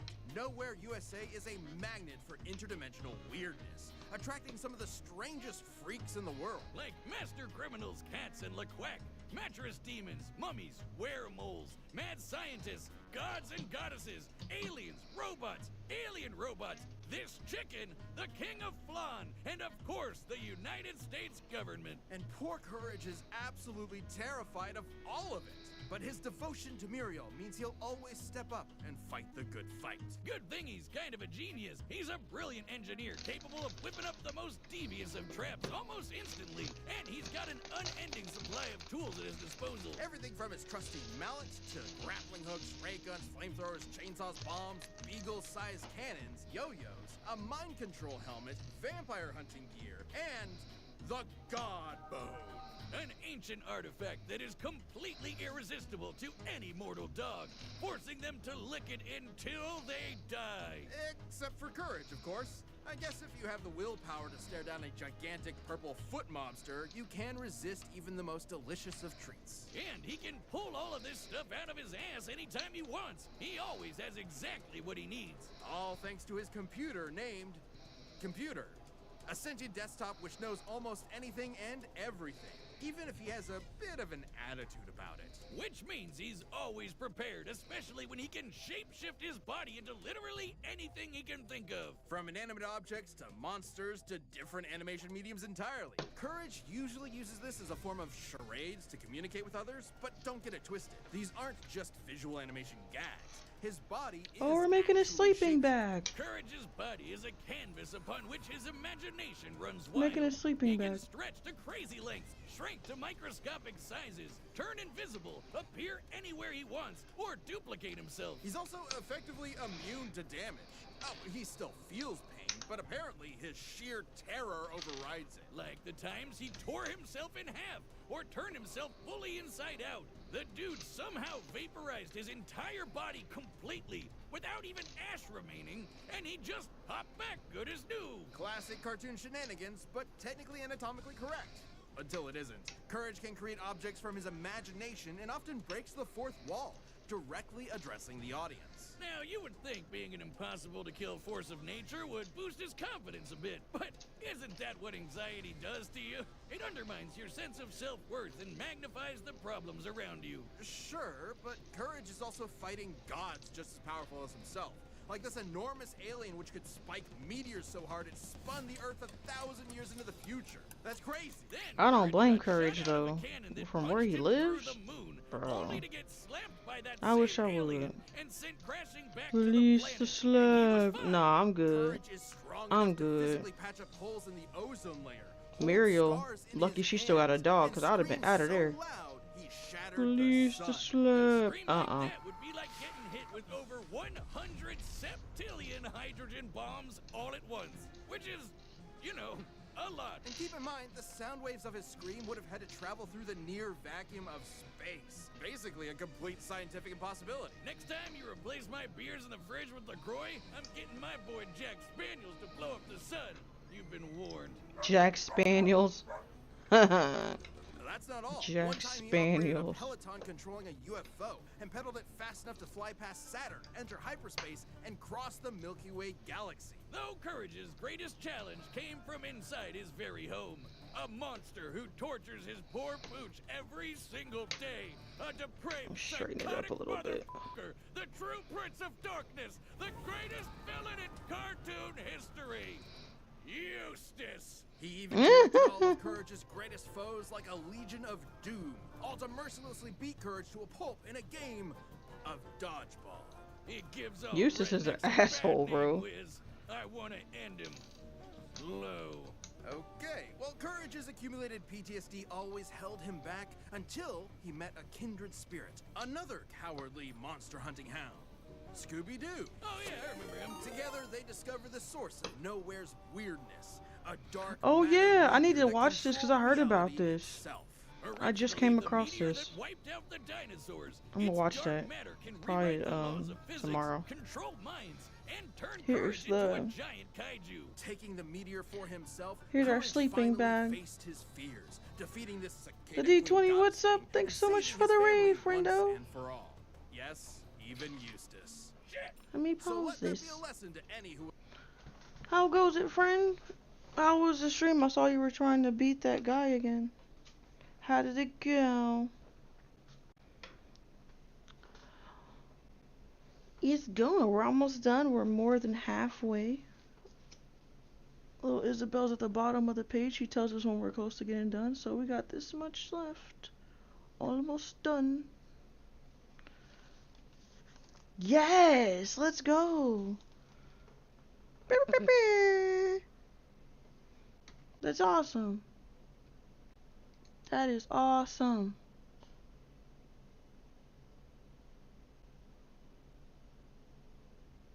That's pretty awesome.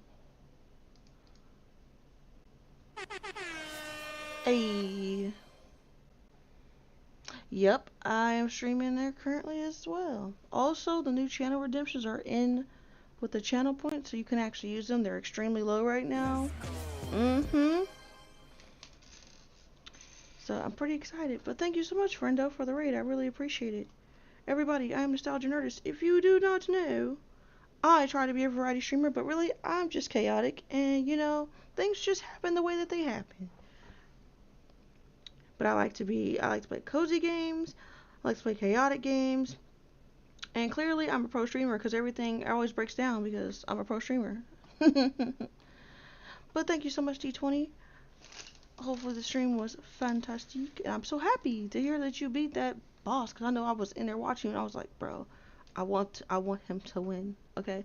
Because this guy would irritate me, alright? He would irritate me. Let me see if I have the raid video on here. Yeah. Let's watch the raid video. Okay.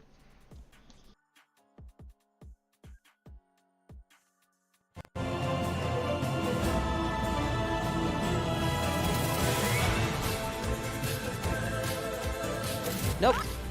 Damn it. Okay, this is hilarious. We run the streets. Yes. Here. What did you do? I was trying to avoid him getting crushed, and he still gets pinned. Balls to the face.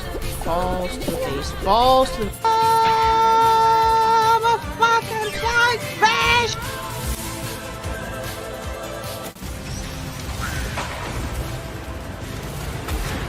Nice.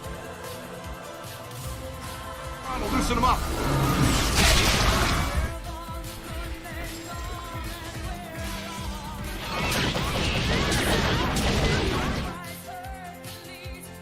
I scored.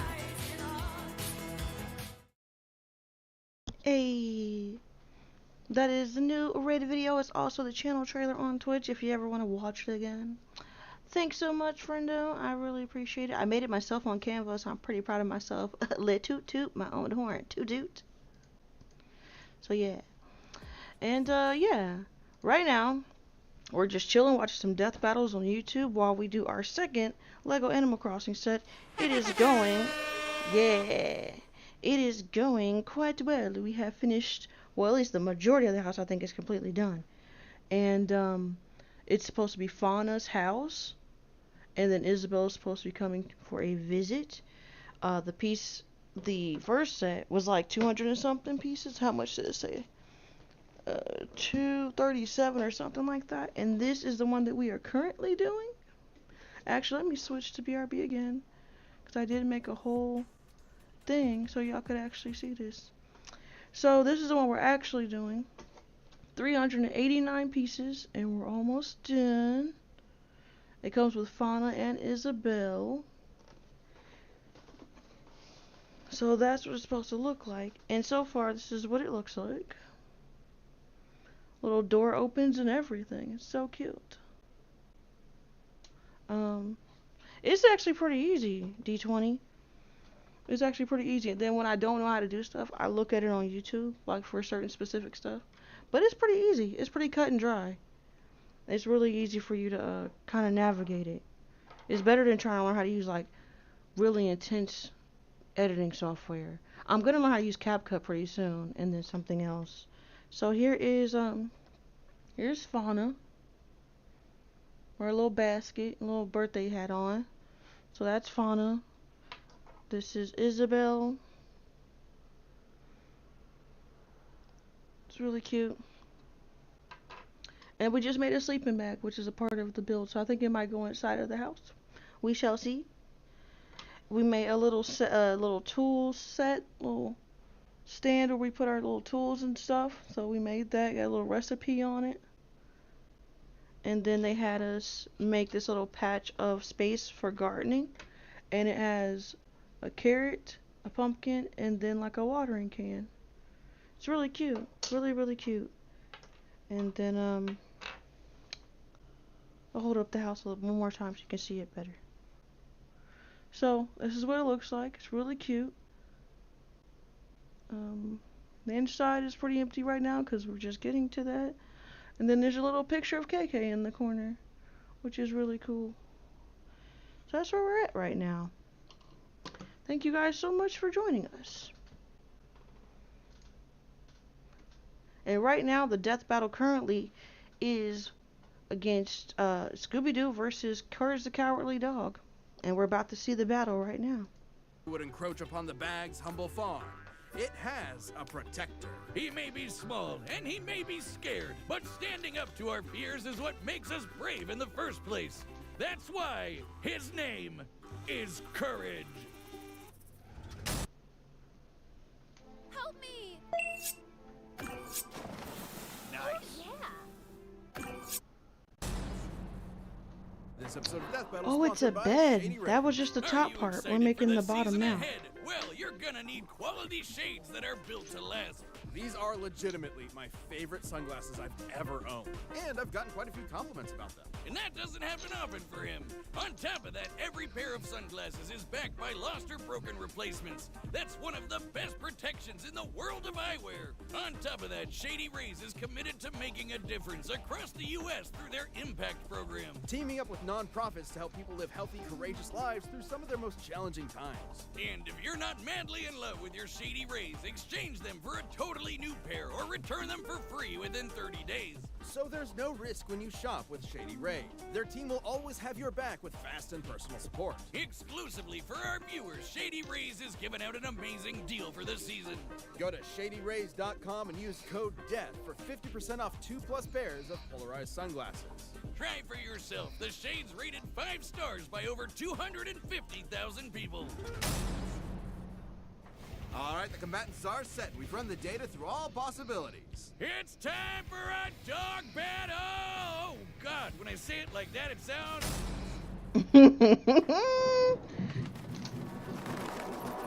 Like he's in the dog fighting. He's hilarious.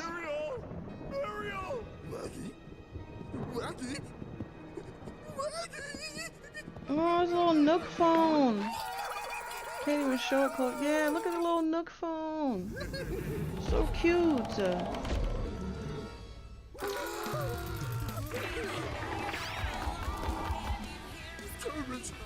rhythm.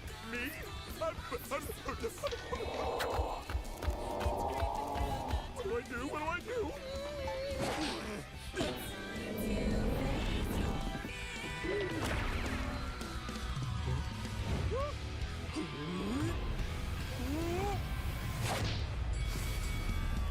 Robert's got it! Robert's got it!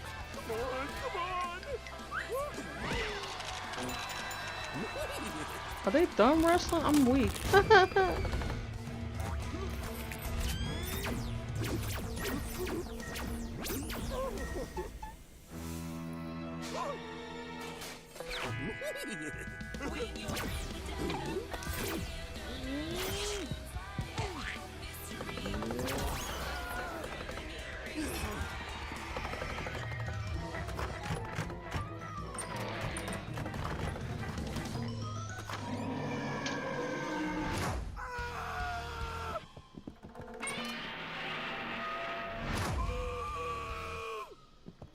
Oh, there's one more thing, sir. Big boy.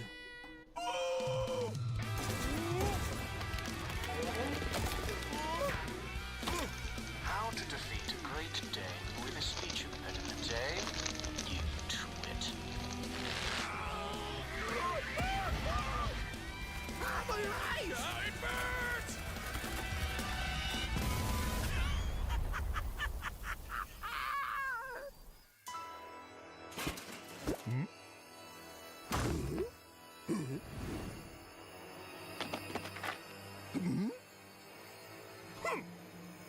All dogs love their bones, don't they?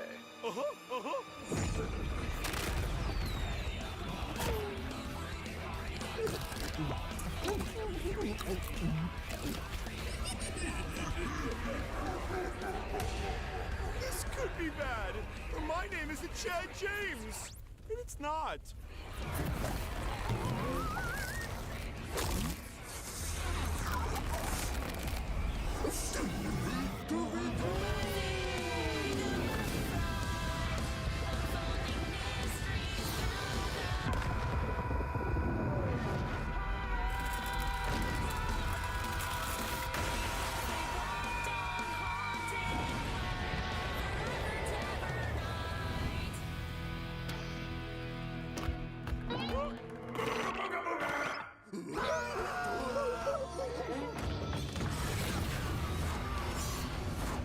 Stupid dogs! You made me look bad! What's her? Ow! Ow! Ow! Cut it out!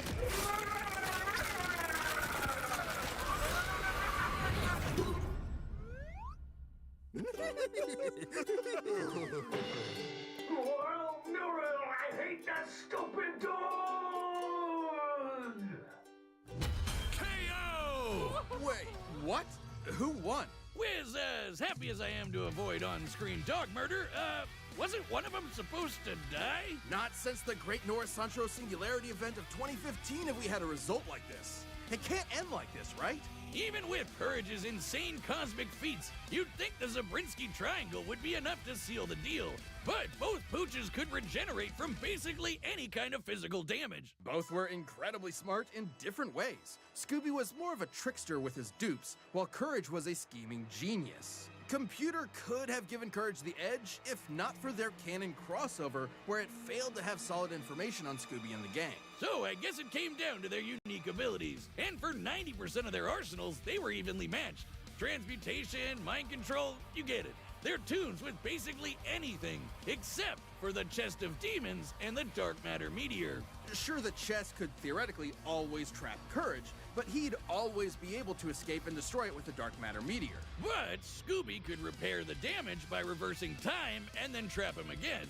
And then Courage would break out again. You know where this is going. Ultimately, this battle between man's best friends would never end. But this is a death battle. Somebody has to die. Someone did, Wiz. Someone did. Did anybody tell you that you're kind of scary sometimes? I don't like dog killers. Scooby and Courage were incredibly tough opponents that could go blow for blow for blow. They were smart, powerful, and incredibly broken. Doggone it, Wiz! I guess you could say Eustace had one hell of a rough day. I shitsu not. Oh, those were powerful. Stop. This battle is a draw. Hi, I'm Ben, the voice of Wiz. Thank you so much for watching. We are about to announce the next episode, but before we do that, if you're not a Death Battle member yet, click that join button below. See what you're missing.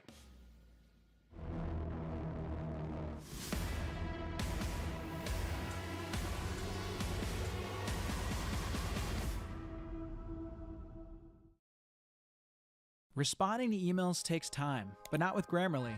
In a few clicks, Grammarly's generative AI drafts professional, relevant replies that sound like you. Download it for free at Grammarly.com.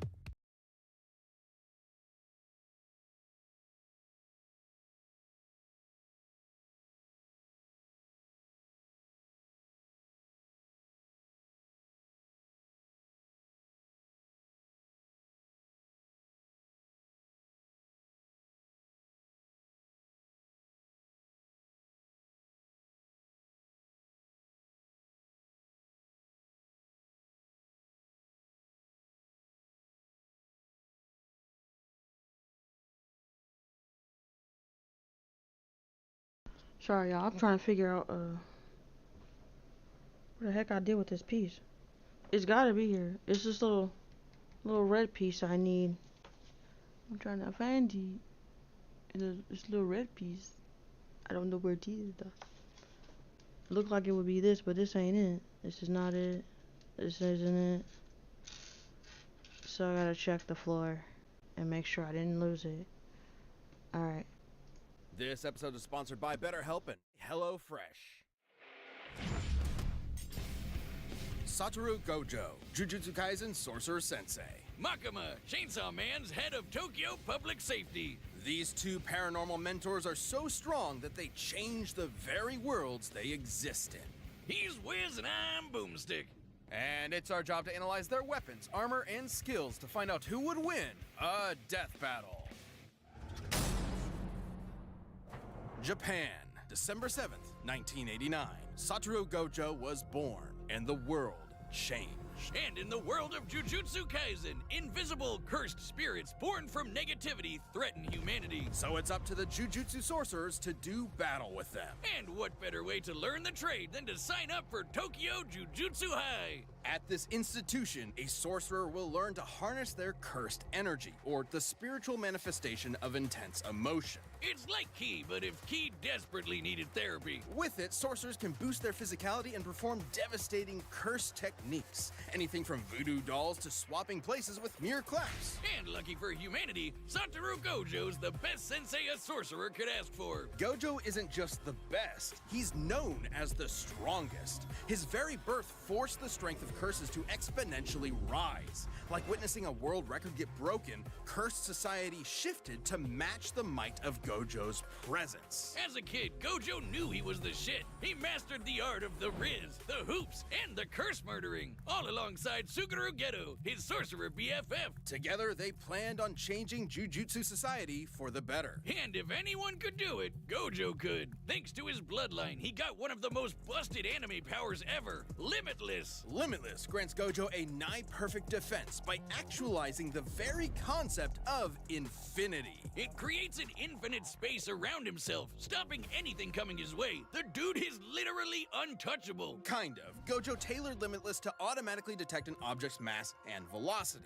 As the difference between himself and an object decreases, Limitless halves the object's velocity. It's like Zeno's paradox. Think of it this way. If you're trying to get from point A to point B, first you gotta go halfway, then you gotta go another halfway, then another and another, and so on. With Limitless, you'll never arrive, just like my alimony payments. Hence, infinity. Yeah, it might sound complicated, but it basically creates a spatial force field around Gojo at all times. Techniques on this level would burn out other sorcerers in seconds. That's where Gojo's incredible 6 eyes come in. They let him see and near perfectly control cursed energy at the atomic level, so he'll basically never run out of juice in a fight. He isn't just built different, he was born different. 6 Eyes and Limitless gave Gojo the power to manipulate space itself. Gojo's Lapse Blue technique attracts and condenses space into singularities. With Reversal Red, Gojo does the opposite, repelling space. Think push and pull. But you may be asking, how does one accomplish this with cursed energy?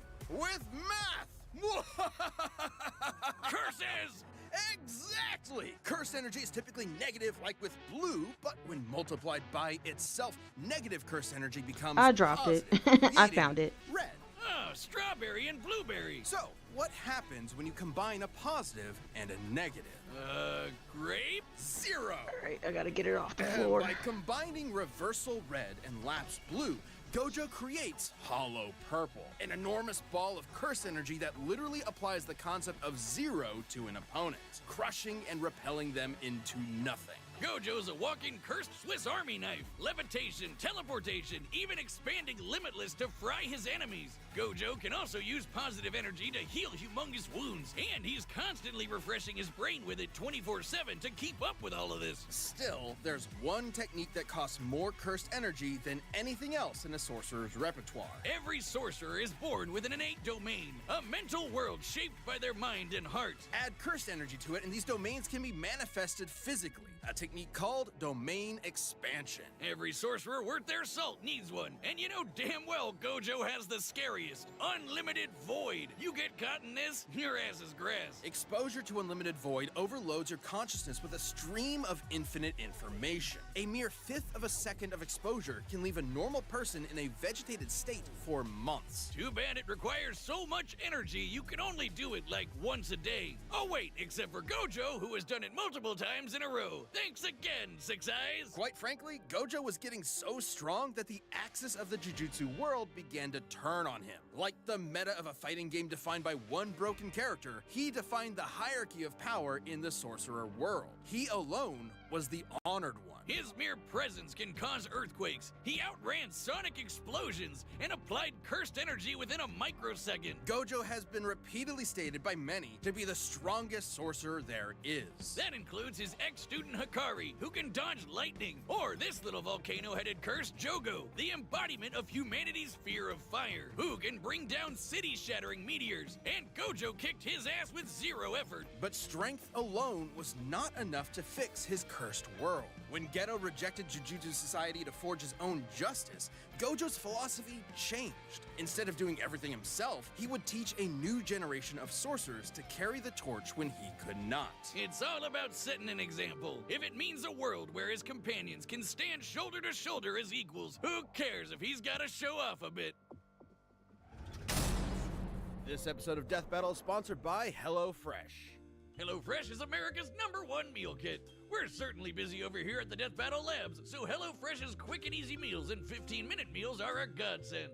If you want farm fresh, pre-portioned ingredients delivered right to your doorstep, go with HelloFresh. You can make home cooking easy, fun, and affordable. Fall is here, so kickstart a new fall routine with HelloFresh. They'll do all the meal planning and shopping and deliver straight to your door. What's really great about saving time cooking for yourself and your family is that it gives you more time with them. Easy to make breakfasts, kid-approved lunches and snacks, and time-saving dinners, HelloFresh has what it takes to keep everyone, including you, satisfied. Wiz and I can get so busy here, what with the calculations and the guys in spandex beating each other up, that it's easy to miss out on meals. That's what we like so much about HelloFresh. It's perfect for a busy lifestyle.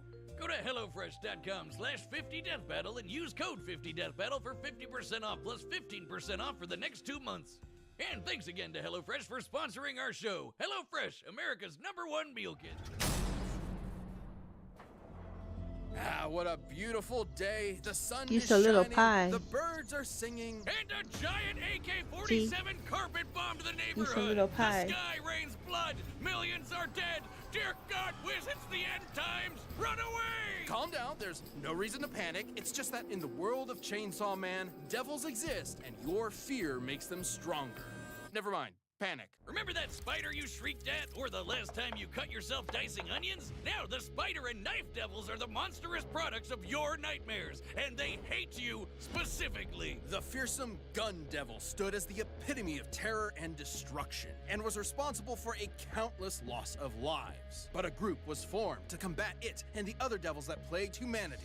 The Devil Hunters. Live in Japan and got yourself a pesky zombie problem? It's time to call the 4th Division of the Public Safety Devil Extermination. A government-funded devil hunter unit led by a stone-cold vixen, Makima. She's dressed like Columbo with a blank stare and a sadistic streak. She's been in the game for a while and just found herself a new prize. The union of man and pet devil dog, Denji, the Chainsaw Man. Upon meeting him, she gave him a choice. Live under her as a human dog or die by her hand as a devil. Sounds sketch, but Denji's brain was set to teenage boy and Makima's hot. So in short order, Makima got a new pet. Makima may seem terrifying at first, but she is a dog lover and a cinephile. Though you'd be ill-advised to mess with her. Sure, for her position, you'd expect her to know how to defend herself. Martial arts here, swordplay there, but devil hunters like Makima become real threats when they make contracts with devils. A classic Faustian bargain. Give something of yourself. The devil gives you power. She can call death upon anyone she chooses through a complicated ritual and even survive being shot through the head. Because, as they say in the devil hunter world, you need your screws loose to live. But she might have more than a few screws loose because, in actuality, Makima is a devil herself. Gasp! There's no way this clearly evil character could be a villain in disguise. The Japanese government has been keeping a close eye on Makima ever since she was born. Rightfully so. She isn't some F-tier scrub like the Bat or Leech devils. She's the Control Devil, embodying humanity's collective fear of the oppressor. In a way, she's even more terrifying than the Gun Devil. Makima can exert absolute mental control over any creature she views as inferior to her, which is basically everyone. People, animals, even other devils become puppets under her command. She can even hijack their senses to listen and see whatever she wants. As a devil, Makima's far stronger, faster, and more durable than the average person. Plus, her metabolism lets her slam down as many beers as she wants to. So, Makima, if you're into countlessly divorced alcoholic rednecks, you know who to call. By drinking blood, she can heal her injuries, and her sense of smell is so potent that it can spot targets from over 300 miles away. Not only can she control your mind, but your body too with telekinesis. She can mess up your internal organs or blow you away with finger guns. She doesn't shoot you with invisible bullets. She points at you and then a wound just happens out of nowhere. She controls all sorts of things with these ghostly chains that stab her victims. Once they're hooked, they're easier to control. Makima has plenty of devils in her collection. There's the massive Fox Devil, the Future Devil for precognition, and a ton of devils that exist just to stab you. But I'm definitely all about the blow shit up devil, the undead party devil, the flamethrower devil, and the unholy matrimony that's the angel devil, which will make you see God before you die. After about the 20th time, seeing God gets kind of old. Anyway, like other devils, Makima can form contracts with people to give them power. But unlike other devils, her control powers allow her to force people into contracts that exclusively benefit her. Like when she forced Japan's prime minister into a contract that states, and I quote, any attack made on her will be changed into appropriate illnesses or accidents among Japanese citizens. What? The verbiage of Makima's contract is worded specifically so that she quickly heals from any damage that is perceived to be an attack, transferring said damage to some poor random citizen of Japan. Oh man, imagine like taking a shit and Makima gets hit and whoops, guess you're wiping at the pearly gates. With these abilities and contracts, Makima set out to create the world that she wanted. No more pain, no more war, no more bad movies. The world would be perfect, but she needed the Chainsaw Devil to do so, who just so happened to be living as Denji's heart. Yep, that cute doggo is actually the Chainsaw Devil. Oh, talk about shitty luck, kid. In the depths of hell, Makima watched in awe as the Chainsaw Devil literally ate devils and eradicated plagues from existence. Because of the Chainsaw Devil, in this world, concepts like nuclear bombs, HIV, and even Nazis do not exist. He literally ate ate the concept of Nazis out of existence. However, as Makima didn't see Denji or the Chainsaw Devil as beneath her, she could not directly control him. She needed to manipulate him. So she decided to build Denji up and then tear him down as cruelly as possible. First, she murdered Denji's found family one by one. Then she made Chainsaw So, Man just into very a public quickly. hero, stripping. They got little add-on pieces. Obviously, this is what we put inside the house. We have a bed. So we got our bed. Right? We have a stove with a pie in it. That's what this is. It's a little red guy there. Okay. Then we have a clock with our Nook phone and stuff. Then we have this, which I think is a book. Because if you look at it, it closes and opens and there's like pages, but there's nothing on it, obviously. But you close it, it's a little book. We got a table with some tea and some little desserts on it. Looks like a donut and a cookie. And we got a little kitchen sink, it looks like here. So that's what the little one down here is. These two, still trying to figure this out. Not quite sure what these are. If I had to guess, they're probably like seats or something. No, just little ottoman seats or something. And then this little plant. I think it's supposed to be a little plant. And that's what we have. So, that's what the page is showing. This is where we're at with our progress. And looks like we have a layout here to put the stuff inside the house. So that's what we're going to do. Stripping him of the power devils receive by being feared. Oh, so she could control her precious Chainsaw Devil and make him press backspace on anything she didn't like. Her telekinetic bangs shot the Chainsaw Devil out of orbit, and they stalemated the Darkness Devil, which embodies humanity's greatest fears. Makima's stronger than devils like the Bomb Devil, who can easily blow up buildings, or the Typhoon Devil, which made city-spanning storms. And while fighting the Gun Devil Fragment, this large behemoth moved over 300 miles in a few seconds. She was pretty much unbeatable, though ultimate power can make it pretty lonely at the top. Makima's quest may have been to make the world a better place through domination, but the truth she was never willing to admit to herself was that she really wanted to understand human emotion. After all, you can't control someone and love them at the same time. Too bad she never quite found the answer she was looking for when the Chainsaw Man defeated her once and for all by cutting her to pieces, cooking her into a 7-course feast, and fucking ate her? Believe it or not, the love Makima tried to understand was her undoing. Despite the hell she put him through, Denji still loved Makima in his own way. So the act of devouring her was its own act of love and did not count as an attack, bypassing her immortality. Completely batshit insane. That's Chainsaw Man for you. Who knows, Wiz? Eventually, the Control Devil will come back, though it won't be Makima. While her path back to hell was paved with good intentions, in the world of devils, it's no surprise that Makima came so close to her ideal future. This episode of Death Battle is sponsored by BetterHelp. Have you ever felt that your own brain is getting in your way? And I'm not just talking about maniacal super geniuses like myself. This can apply to anyone. That feeling where you know what you should be doing, but you just can't do it and you don't know why. Therapy can help you find out what's holding you back, whether it be anxiety, self-doubt, or anything. Talking to someone about your feelings can definitely be tough, but it's definitely worth it. What's great about it, too, is that it's entirely online. That's right, no long commutes to a therapist's office. You can have a session right from the comfort of your own home. It's definitely not just for people dealing with major trauma. Therapy can benefit you at any point in your life. So if you're thinking about starting therapy, consider giving BetterHelp a try. Visit BetterHelp.com/deathbattle today to get 10% off your first month. Make your brain your friend with BetterHelp. That's BetterHelp, HELP.com/deathbattle. All right, the combatants are set, and we've run the data through all possibilities. But first, a couple of rules for a unique fight like this one. We'll be considering curses and devils to be comparable beings to avoid arbitrary terminology in their power systems that might make this fight incompatible. We will also consider Gojo and Makima citizens of the same Japan to balance it out. It's time for a death battle!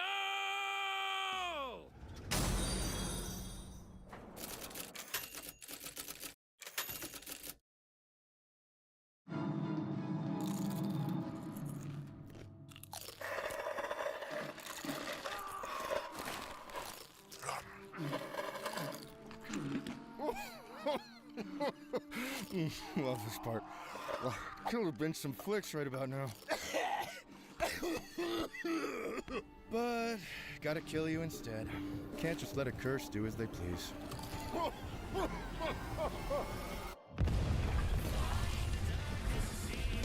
No talking during the movie.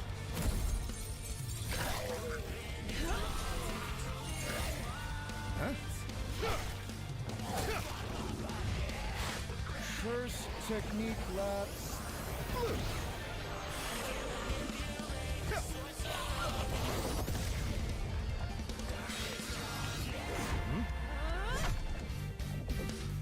Womp womp.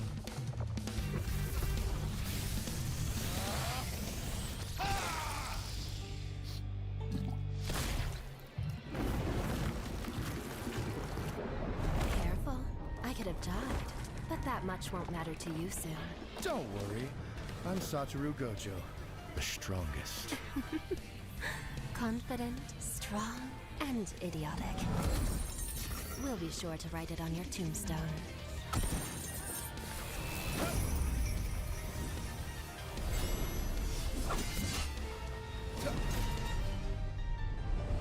Calm.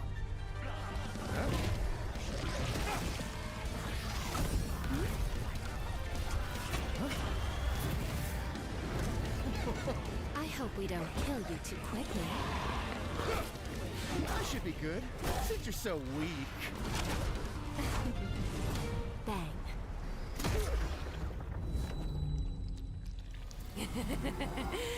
Bang!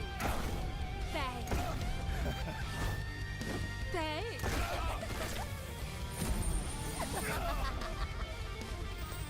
Now, be a good boy and play dead.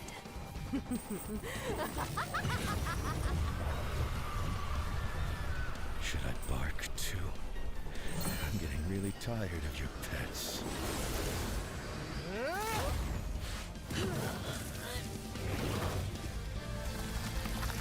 Domain expansion. Unlimited void. Throughout heaven and earth, I alone am the honored one.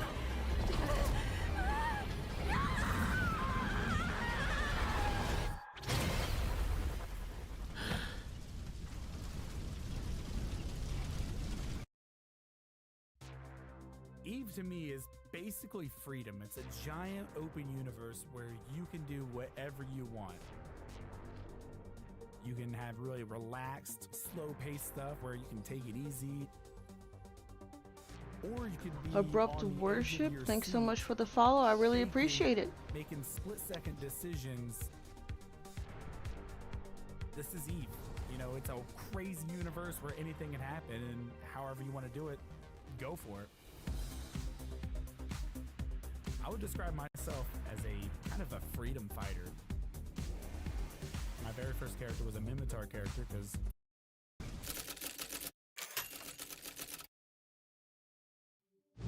KO! So do you think that place is offering discounted tickets or too soon? Yeah, I'll order online. Gojo and Makima were complicated to compare. On the surface level, Gojo had a lot going for him. It's no surprise, given that his reputation in Jujutsu Kaisen is that of its pinnacle.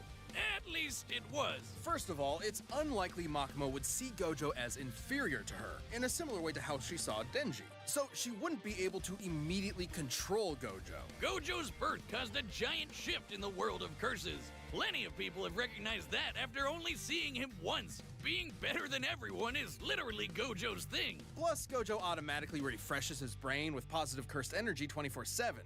Even if Makima could control him, it wouldn't last very long. Gojo was obviously stronger too.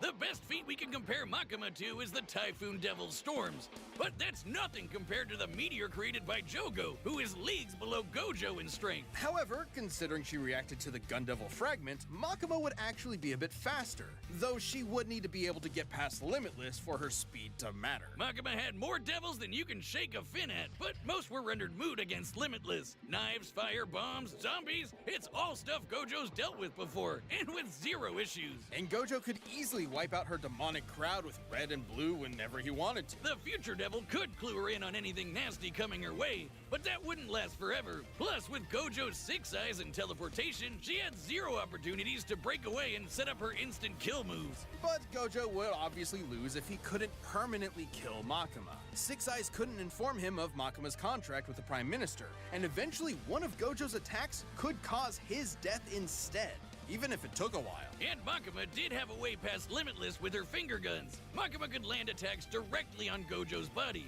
meaning there's no projectile for Limitless to detect and infinitely slow down. Though when they did land, Gojo's healing ensured that he repaired his body quickly. On the flip side, Makima didn't have a counter to Gojo's domain expansion. Unlimited Void overloads its target with unlimited information. It's not really an attack. You could call it an attack on the senses, but even if she could transfer it to other Japanese citizens, she still could not escape an infinite amount of information. We can compare this to the Doll Devil, who was defeated by a technique similar to Unlimited Void. Despite being able to transfer her mind across a large number of hosts, the Doll Devil was still trying to transfer infinite information across finite people. Even with all of Japan as mental meat shields, Makima would still be overwhelmed. Wait, doesn't that mean Gojo just unintentionally killed basically everyone in Japan? Don't think about it. Regardless, Gojo is immune to his own Unlimited Void, so he was still unaffected. Good for him. The moment Unlimited Void landed, Makima would be stuck, opening her up for a good old Hollow Purple. Her contract isn't perfect. Makima only ever regenerated as long as there was some mass to come back from. But Hollow Purple disintegrates anything it touches to 0. Literally. There's no way she was regenerating from that. Sure, control as a concept will always exist, but a reincarnation of the Control Devil isn't Makima. This was one of the craziest fights we've ever had. However, with Gojo's raw power, broken counters, and unbelievably busted Limitless, Makima lost control over this fight. Makima thought she had Gojo by the ball and chain, but in the end, she was left hollow. The winner is Satoru Gojo. Thanks for watching, and hey, are you a Death Battle member? We've got a ballot going on right now where members get to choose a matchup for the next season. So click that join button and jump into our Champions Discord.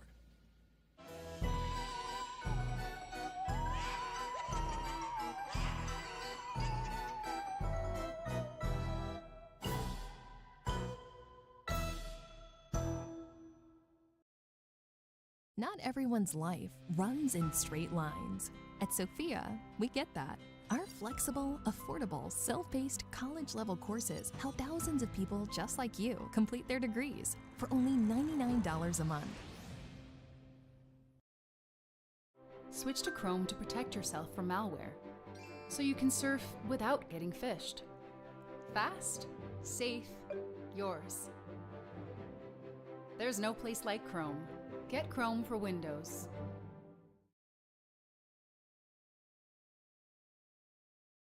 This episode of Death Battle is sponsored by NordVPN and BetterHelp. Frieza, the Dread Emperor from Dragon Ball. And Megatron, the Decepticon commander from Transformers. When these two dictators collide, the cosmos will tremble. He's Wiz and I'm Boomstick. And it's our job to analyze their weapons, armor, and skills to find out who would win a death battle. Deep in the bowels of outer space lies a monster so cruel, so callous, so evil, that the universe itself trembles at his approach. Behold, the mighty Lord Frieza. Oh, he's adorable with the horns and that floppy tail and the... Genocide? Oh, awesome. And he's laughing.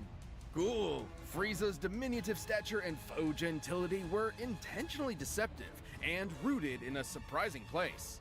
In response to the Japanese economic bubble at the time, Frieza's design was meant to evoke real estate speculators. Series mangaka Akira Toriyama has described such speculators as the worst sort of people.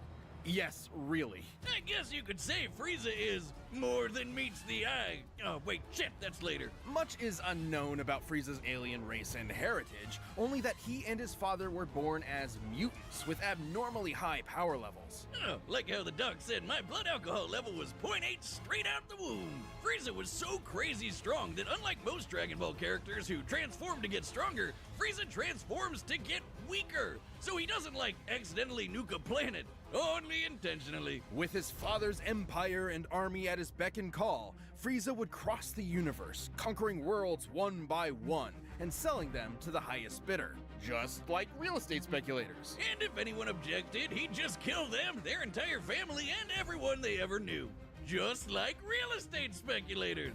While he usually lets his weird, multicolored alien grunts do his dirty work for him, Frieza's not afraid to throw down himself, especially if some spiky-haired space monkeys start getting too uppity for their own good. Frieza's strength comes from his innate understanding and manipulation of his own ki, or life energy, which he can use to enhance his physicality or manifest into projectile attacks. Like his classic Death Beam, Death Bowl, Death Wave, Death Cannon, Death Saucers. Yeah, I'm sensing a theme here. Frieza can move mountains with his mind, fire laser beams from his eyes, create ki force fields, and he even learned to sense the ki of others through sheer observation alone.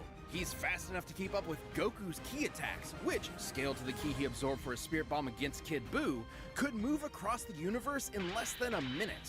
That would be over 17 quadrillion times the speed of light, and he's gotten even stronger and faster since then. You know you're a badass when you can stroll into Planet Vegeta, a planet filled with people whose only higher aspirations involve murder and hair gel, and talk shit like you own the place. And he got so paranoid about one of them getting strong enough to kick his ass that he blew up the friggin' planet. Considering Planet Vegeta has 10 times the gravity of Earth, this would mean it likely has 10 times the mass and 100 times the energy required to overcome its gravitational binding energy and destroy it. That's over 5.3 yotatons of TNT. And that was in his weakest form. Too bad he kinda missed a spot. Or several, because a bunch of Saiyans survived to fight another day. Space genocide just ain't what it used to be. This would come back to bite him when he was finally forced to confront the Earthbound Saiyan Kakarot, and accidentally ended up being the reason he turned into the legendary Super Saiyan. Like the albino dildo he is, Frieza has survived being pounded by Broly for over an hour straight, crushed by Goku's Spirit Bomb, and then split in half, consumed by an exploding planet, and left to float in the vacuum of space. He can survive without the vast majority of his body, though unlike other Dragon Ball villains, he can't heal on his own. It didn't help him that much after he got his ass sent to hell, but because of that dragon in his balls, he was back at it again. And with just 4 months worth of training, the first time he'd ever trained in his entire life, Frieza was able to achieve a new transformation capable of surpassing the Super Saiyan, Golden Frieza. That's a level of laziness I aspire to, Wiz. DeviantArt Frieza here lets him keep up with Super Saiyan Blue Goku and Vegeta. A significantly weaker Super Saiyan God Goku could blow up the whole of Universe 7 in a punch clash with the God of Destruction, Beerus. And the shockwaves of their punches were able to reach the edges of existence in only a few seconds. Over 270 quadrillion times the speed of light. And that is before so many years of power-ups and training between then and now. Totally crazy, but nothing compared to his newest and greatest form. A transformation capable of surpassing Goku's Ultra Instinct and Vegeta's Ultra Ego, their peaks at this point. A transformation even stronger than Gas, who was wished to be the strongest in the universe. He literally said F you to the Dragon Balls. This is Black Frieza! The all-seeing Oracle Fish had prophesied the coming of the universe, and perhaps he was talking about Frieza all along. Come on, give us another prediction! Oh, Wiz, I think you're gonna die. No, for some godforsaken reason, he didn't use his newfound power to kill those pesky Saiyans. They were right there, you moron! In fact, he once committed the archvillain's greatest sin and teamed up with them to save their universe and beat Jiren, a being comparable to the gods of destruction. Because no one's allowed to destroy the universe but him. And that's a promise he means to keep. This almighty emperor will continue to rule the universe with an iron grip and a heart of ice. This episode of Death Battle is sponsored by NordVPN. It's no secret that Wi-Fi networks, especially free public ones, can be compromised by criminals to get access to, spy on, or even alter your data. For example, you want to surf the web at your local cafe, but the network you sign into happens to be a fake one set up to harvest any sensitive data you enter. The solution? Encrypt your online traffic with NordVPN at all times to keep their naughty fingers out of it. NordVPN is easy to use. You can connect with one click or enable auto-connect for zero-click protection. It's got 5,800 servers in 60 countries and has been confirmed by speed tests to be the fastest VPN out there. Since NordVPN encrypts all traffic, your internet service provider can't slow down your streaming speed. NordVPN is on every major platform: Windows, Android, iOS, macOS, and Linux. And users can get a huge discount with the purchase of a 2-month plan with 4 months free. Try it risk-free with a 30-day money-back guarantee. Thanks to NordVPN for sponsoring our show. You either die a hero, or you live long enough to see yourself become the villain. Or you live even longer and become an 80s toy commercial. This is Megatron. In Cybertron's ancient past, the planet was ruled by the Functionist religious order, which decreed a Transformer's natural-born alternate mode determined their role and status in society, rather than letting them choose for themselves. Born into this repressive caste system, Megatron of Tarn dreamed of something more. So this giant Hasbro toy robot, only $5.99 at your nearest Rite Aid, wrote a manifesto on peaceful dissent that got popular with the oppressed Cybertronian working class. So much so, in fact, that the Senate tried to have him assassinated. Whoa, politics alert! After surviving that brush with death, Megatron was convinced that peace could never be an option. The only path left to overthrow the crippling social order was violent revolution. So were the Autobots originally the bad guys here? Optimus Prime? More like Optimus Crime? Never say that Megatron wasn't committed. The civil war he started between the two groups lasted 9 million fucking years. And again, remember, toy robots. He was aided in his war efforts by his immensely powerful fusion cannon, a giant laser bazooka that can hit targets from 12 miles away and level a small town in a single shot. These projectiles are so fast, they're able to exit the atmosphere from ground level after only a single second. By scaling the distance of the Earth using the angle of this shot, the fusion cannon's projectile must be moving over 4,200 times the speed of sound. But, like me, the fusion cannon needs a little time to recharge between shots. So Megatron's got some tools to keep the job going. He can close the distance with his Energon mace and block blows with his Energon shield. It helps that Meg's literally fought as a gladiator before his stunt as a revolutionary. Megatron can fire lasers from his eyes and arms, launch buzzsaws strong enough to slice through solid rock, fly through the air, and open up a force field known as a panic bubble. Now, it might seem like a huge flaw that it lets enemy combatants inside, but that's only until you realize it won't let them back out again. That's when the panic part comes in. Megatron's not trapped in there with you. You're trapped in there with him. Megatron's Cybertronian body is strong enough to match the Autobot leader Optimus Prime, who can toss around oil tankers weighing hundreds of thousands of tons. And Megatron's metallic hide was tough enough to survive an explosion so massive, it launched the entire planet of Cybertron through space. By taking a look at Cybertron's mass and how fast it was sent flying to get its overall kinetic energy, Megatron must have survived a blast equal to nearly 4.5 Nenatons of TNT, enough to annihilate a small star. He can even keep up with Decepticons like Starscream, who can fly across the galaxy from Earth to Cybertron at hundreds of thousands of times the speed of light. And he wouldn't be a Transformer without being able to transform into various vehicles. A tank, a stealth bomber jet, and a gun! Just a gun. Walter B-38, in fact. I'm sorry, Wiz. I know he's this tragic revolutionary corrupted by the cycle of violence or whatever, but that is the funniest shit I have ever seen. What does he have, like his Deceptive buddies point him at people and fire? Sometimes. He can fire himself too. Oh my god. That looks even sillier. You may be laughing, but Megatron is no joke. By utilizing space bridge teleportation technology, Megatron can establish a remote link-up to a nearby black hole and teleport the antimatter it produces to his location. Through his eyeballs! Should matter and antimatter meet, they will be mutually annihilated in a brilliant release of energy defined by E equals mc squared. It doesn't matter how durable the matter is, it will be destroyed at the subatomic level. As Megatron's war for control of Cybertron dragged on, all of his highfalutin ideals started to fall to the wayside. In essence, there used to be a point to the war. Now, war was the point. His only goal left was to rule Cybertron with a literal iron fist. That's where Megatron's greatest weapon came into play, his mind.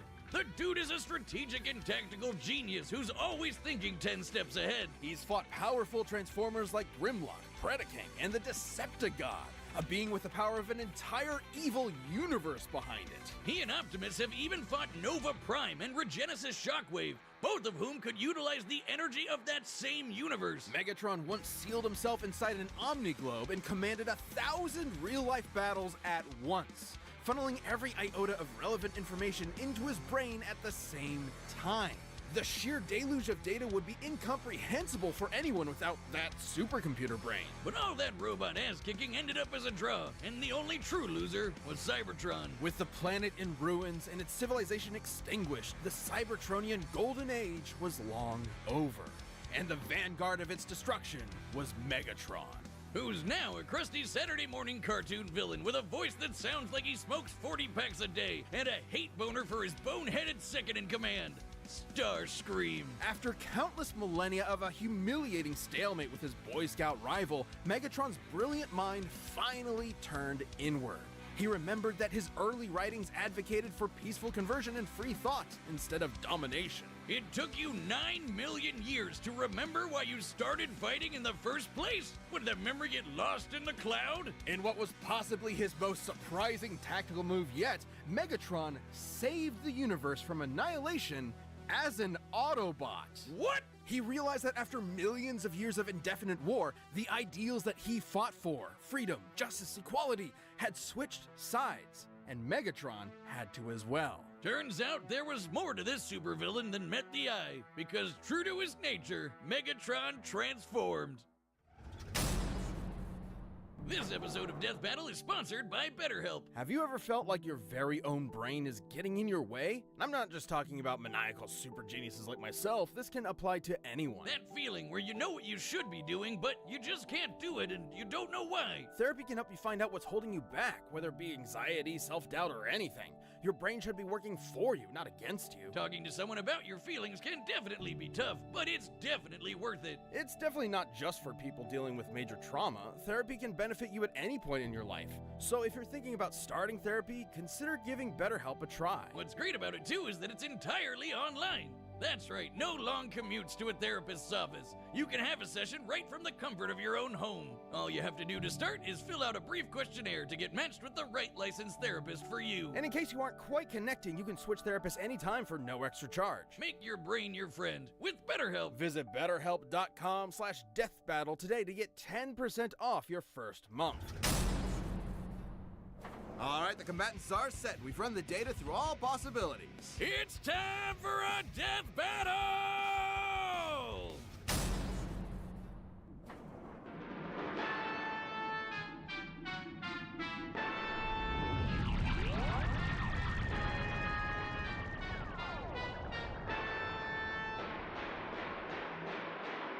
Greetings, noble warrior of planet Cyber whatever. I, Lord Frieza, claim this world as my own. Cheer for me or face annihilation. I have fought for my planet for eons. I would rather see it turn to ash than reside in your filthy hands, organic scum! Oh, I love it when they monologue back.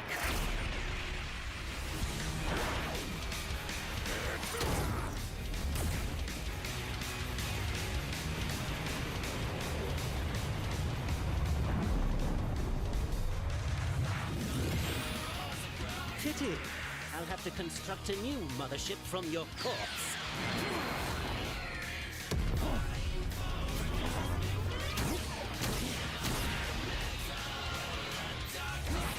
What's wrong? Is that clunky robot body too slow to keep up?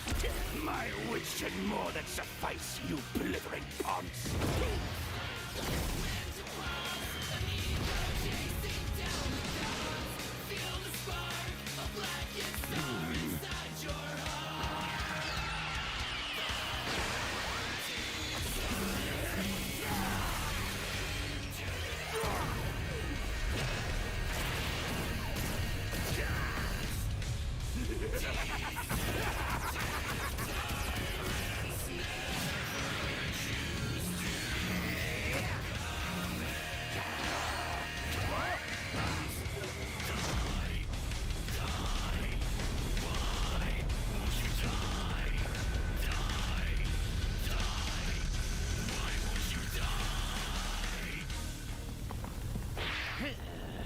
Where did he go?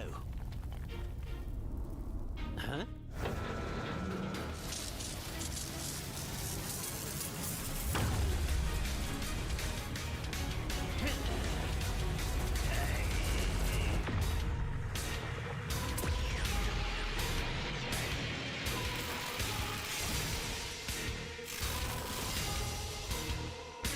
Hilarious.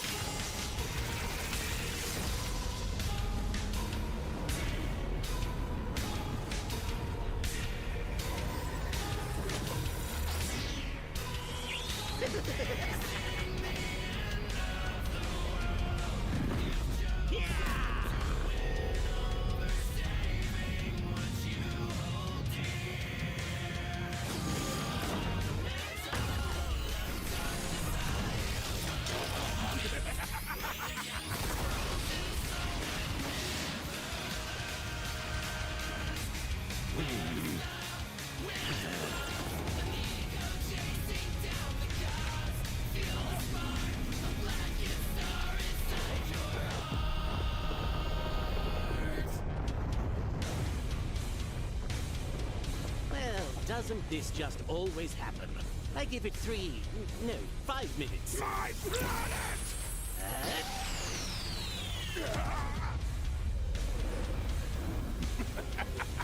Behold the mighty Lord Frieza, ruler of a dying planet. My planet. Where is your army? Where is your ship? So powerful, and yet you will wander the depths of space for eternity. All because of me! What a fool. You despicable cretinous worm! I'll torture you until your screams can be heard in the vacuum of space! Die a fool's death!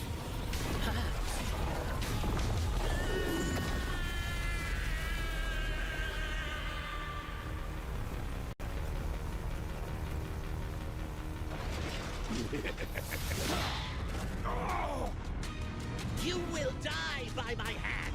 You fool!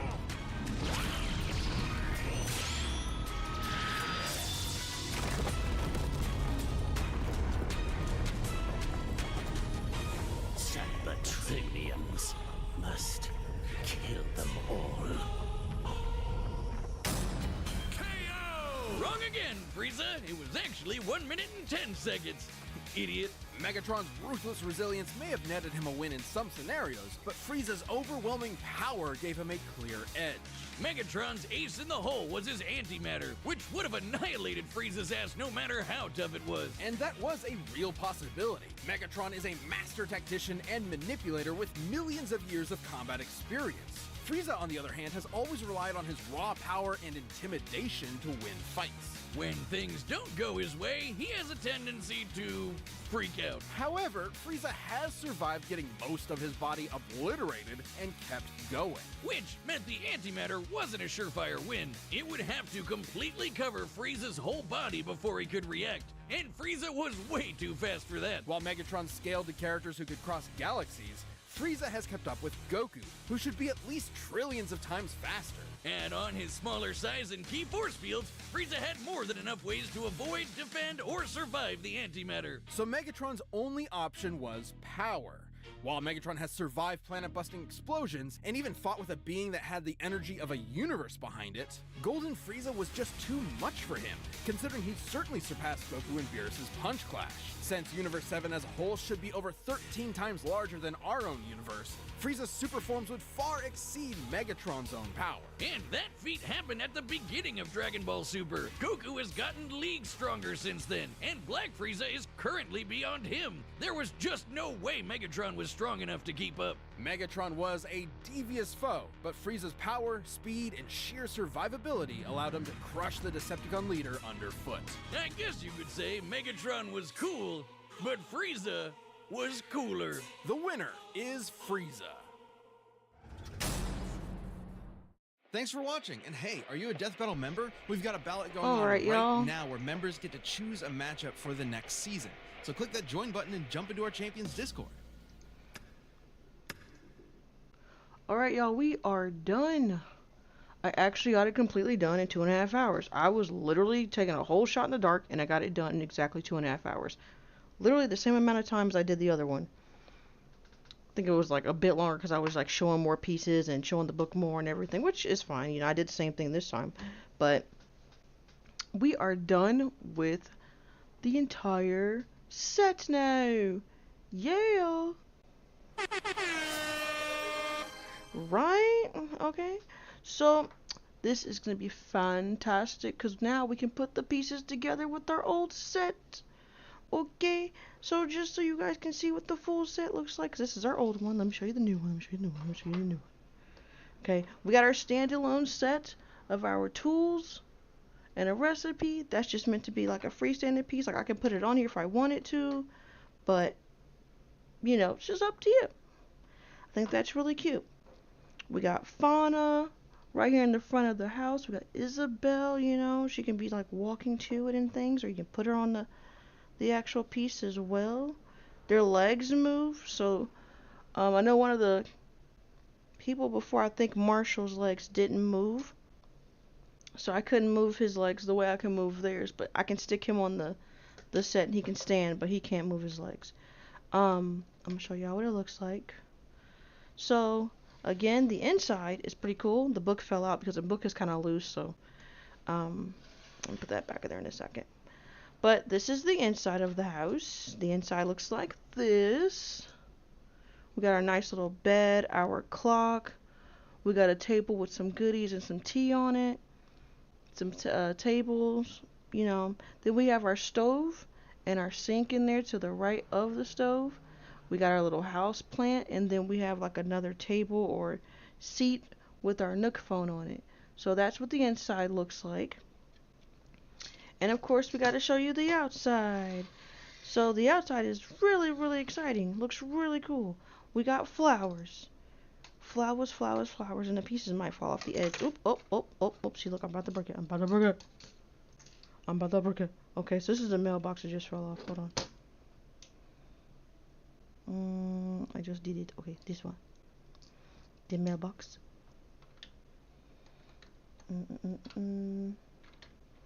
Was it here? I think it was here. Yeah.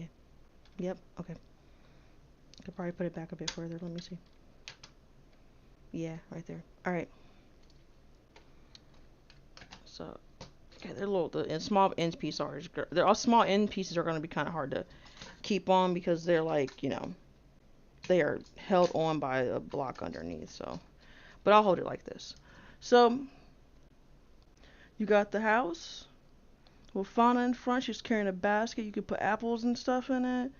You have our little garden out front. We got some flowers. This part goes here. It's attached here like this. So you got a tree with the balloon coming down from the sky. And the balloon actually, the present actually has stuff in it. We put some gold in there. What else did we put in there? There was something else that we put in there. Oh yeah, it was like some paint and a paintbrush inside of it. And this is what's cute. It actually opens. It actually opens so you can see the goodies on the inside. It's really cute. Just slides right over. You can slide it back. The clear part is supposed to be like, you know, the space in between, so it's like in the sky. I think that's really cute. We got a little shell here on the end. A little stump here. We got a compass on the ground on the side here. This is supposed to be some water. And just off here to the right is just another spot where you know, the flowers, let me move this over a bit, where the flowers go. So that's it, and you just connect another piece over there, whatever you want to put the sets in, whatever order you want to do. So yeah, let's connect our old one, which sorry about that, which I will show you guys what it looks like again, so we all know. Oh, also, side note, the house came with exchangeable windows, so if I didn't want the square brown ones on there, which are like these right here, I can actually switch them out with these cute little blue ones. So that's always an option. Now our old set was the captain and Marshall and the boat and everything. So this is what it looks like. Got our campfire right here by my thumb on the right. We got a stump here with a recipe, a little crab with the shell, our little pier over here, a couple levels of land, and then on the top, which is my favorite part, take the little rock out And there's gold pieces in there because you know you hit rocks in the game and you get gold from them with the shovel. And this also has a shovel. The shovel's right here on the side of the stump. It's just like right there stuck on the side. It attaches to the stump. You got some nice coconut juice, a leaf here. Marshall has glasses on the top of his head. There's a sandwich. We put together a little sandwich here. And then we got our fishing pole. I stuck the fish on the end just because I had extra pieces and I thought it looked cute. So got a little fishing pole. And then of course our coconut trees. Our coconut trees actually have coconuts on them. They do move. You can detach them and reattach them. I like this part of the palm tree because it's flexible and that moves. We got a nice, our couple of seats here, lawn chairs, you know. Nice umbrella. And that's what we got. This is our first piece. This is one we did a week ago. So we're going to connect them. So up. That's the water. Let's not lose the water. Okay. Oh yeah, here's the captain and his boat. That came with it as well. So you got Marshall and then the captain and then you got his boat. His little motor and stuff does move. So you can move his motor thing back and forth like in the water. He has a little KK song right there, which I think is really cute. His little lantern. And I believe this is probably like, you know, the little life raft thing that you need. Like the little floaty. You know. So that's that. And it has a little motor. It's cute. The little motor moves as well. Little flag. Okay. And he's like a freestanding thing as well. If I wanted to take him out and put him on the land, I could do that too if I wanted to. So let's attach them. Let's see how they look as a unit. And then I'll put pictures in the Discord and on Twitter so you guys can see them. And I don't know, maybe I'll post a video of just me putting this together on YouTube as well. So let's see, I don't see a little piece. Okay, so I can just put it on the back side of here technically. And it'll just be like an additional piece there. But where do I can always move these around too. So let's just put it on the side. Let's put them on the side. So we're going to take the connector piece underneath off from this. Put this back on here. Alright. Now put our little book here for the time being. Just sit it there. Our little tools and stuff can just go here. And then the same thing with all the pieces, which I like, is they all connect the same way.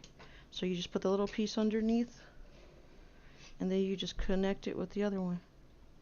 So I can just put this down on here like this.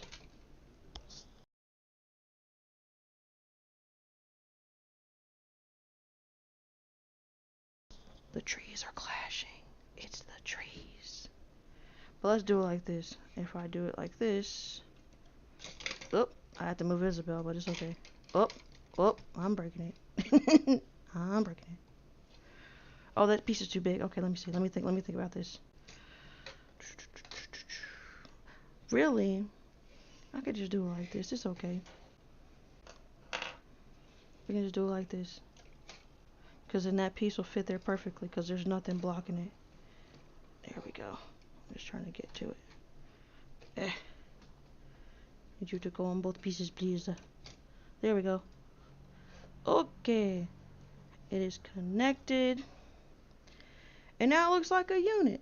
It looks like a cute little unit. Let me try to see if I can show it to y'all. Tilt it up if I'm lucky. Okay. Look at it. Isn't that cute? Cute little scenery. I'll take some pictures and put them up so you can say look a little bit better and y'all can see it better. But isn't that cute? That is such a cute little set. I'm happy we did this. I'm happy I started doing these. That's really fun. And we just have Captain over here to the side by the dock or whatever. He looks so cute. And then we get Isabel, because, you know, she out here trying to talk to Fauna. Make sure everything's good. And she moved in well and all that. She top heavy, though. She keep falling over. You know, she got a big old head. So we got to stand her up. We can't even, like, have her move her leg because she's going to fall over. But this is so cute. I like it. Right? It's an island. And then I'll get the other pieces and put them together. And then maybe we can, like, try to piece it together as a unit once I get all the sets. and see if we can make it look like a cohesive picture. That would be cool. And also, I like this little book. This is just a freestanding thing that goes inside Fauna's house. That's why I keep moving, because it keeps falling out. But isn't it cute? It's literally a book. It's cute. And you know, if you know that I play Animal Crossing, Fauna's like my day one. I'm never getting rid of her, so I had to have this set. Like, I had to have her. And then the other one I want is the airline one, Dodo Airlines, because Tangy is in that one. So that's why I had to get them. They're like my day one. Ace, Villagers. Okay, Tangy's not, but Tangy's my BFFs, and so is Fauna. So I had to get it. And the Isabelle, like, she's so cute. Like, Isabelle, perfect. Now, had they put Tom Nook in there, I'd have been like, nah, son, I don't want that. Nook the Crook, no thank you. But it is done, friends. I'm really proud of me. I'm proud of the streaming I've been doing the last couple of weeks. So yeah. Yep, that's it. That's all. And yeah, let me see how many people are in here. We can try rating somebody, you know. I always share the love, even if there's like 1 or 2 people in here. Let's see who's online. I really appreciate y'all showing up. I appreciate the follows. I appreciate the views. Appreciate the convo. Just hanging out. I really do appreciate it, y'all. So let me put the raid message in the chat. And let's see who we can find. Alright. Okay. Let's raid.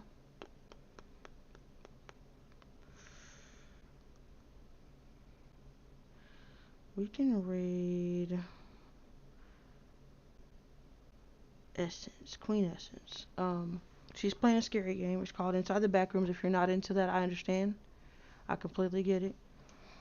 Just, you know, just say hi, show your love, and, you know, just hang out if you can. If not, it's totally understandable. Yeah. Thank you all so much. I really appreciate it. Again, I'll be back Tuesday on TikTok playing the rest of the Sunnyside demo. My plan is to get it done then, but if it takes longer the rest of the week, I'm totally fine with that. But I'll be there. As far as everything else, streaming on Twitch, YouTube, check out the Discord, check out my Twitter, you know, for updates. Let me make sure I get her name right, because I always forget people's names, like spelling it. So let me put my socials in here as well. Alright, y'all. See you guys next time. Bye.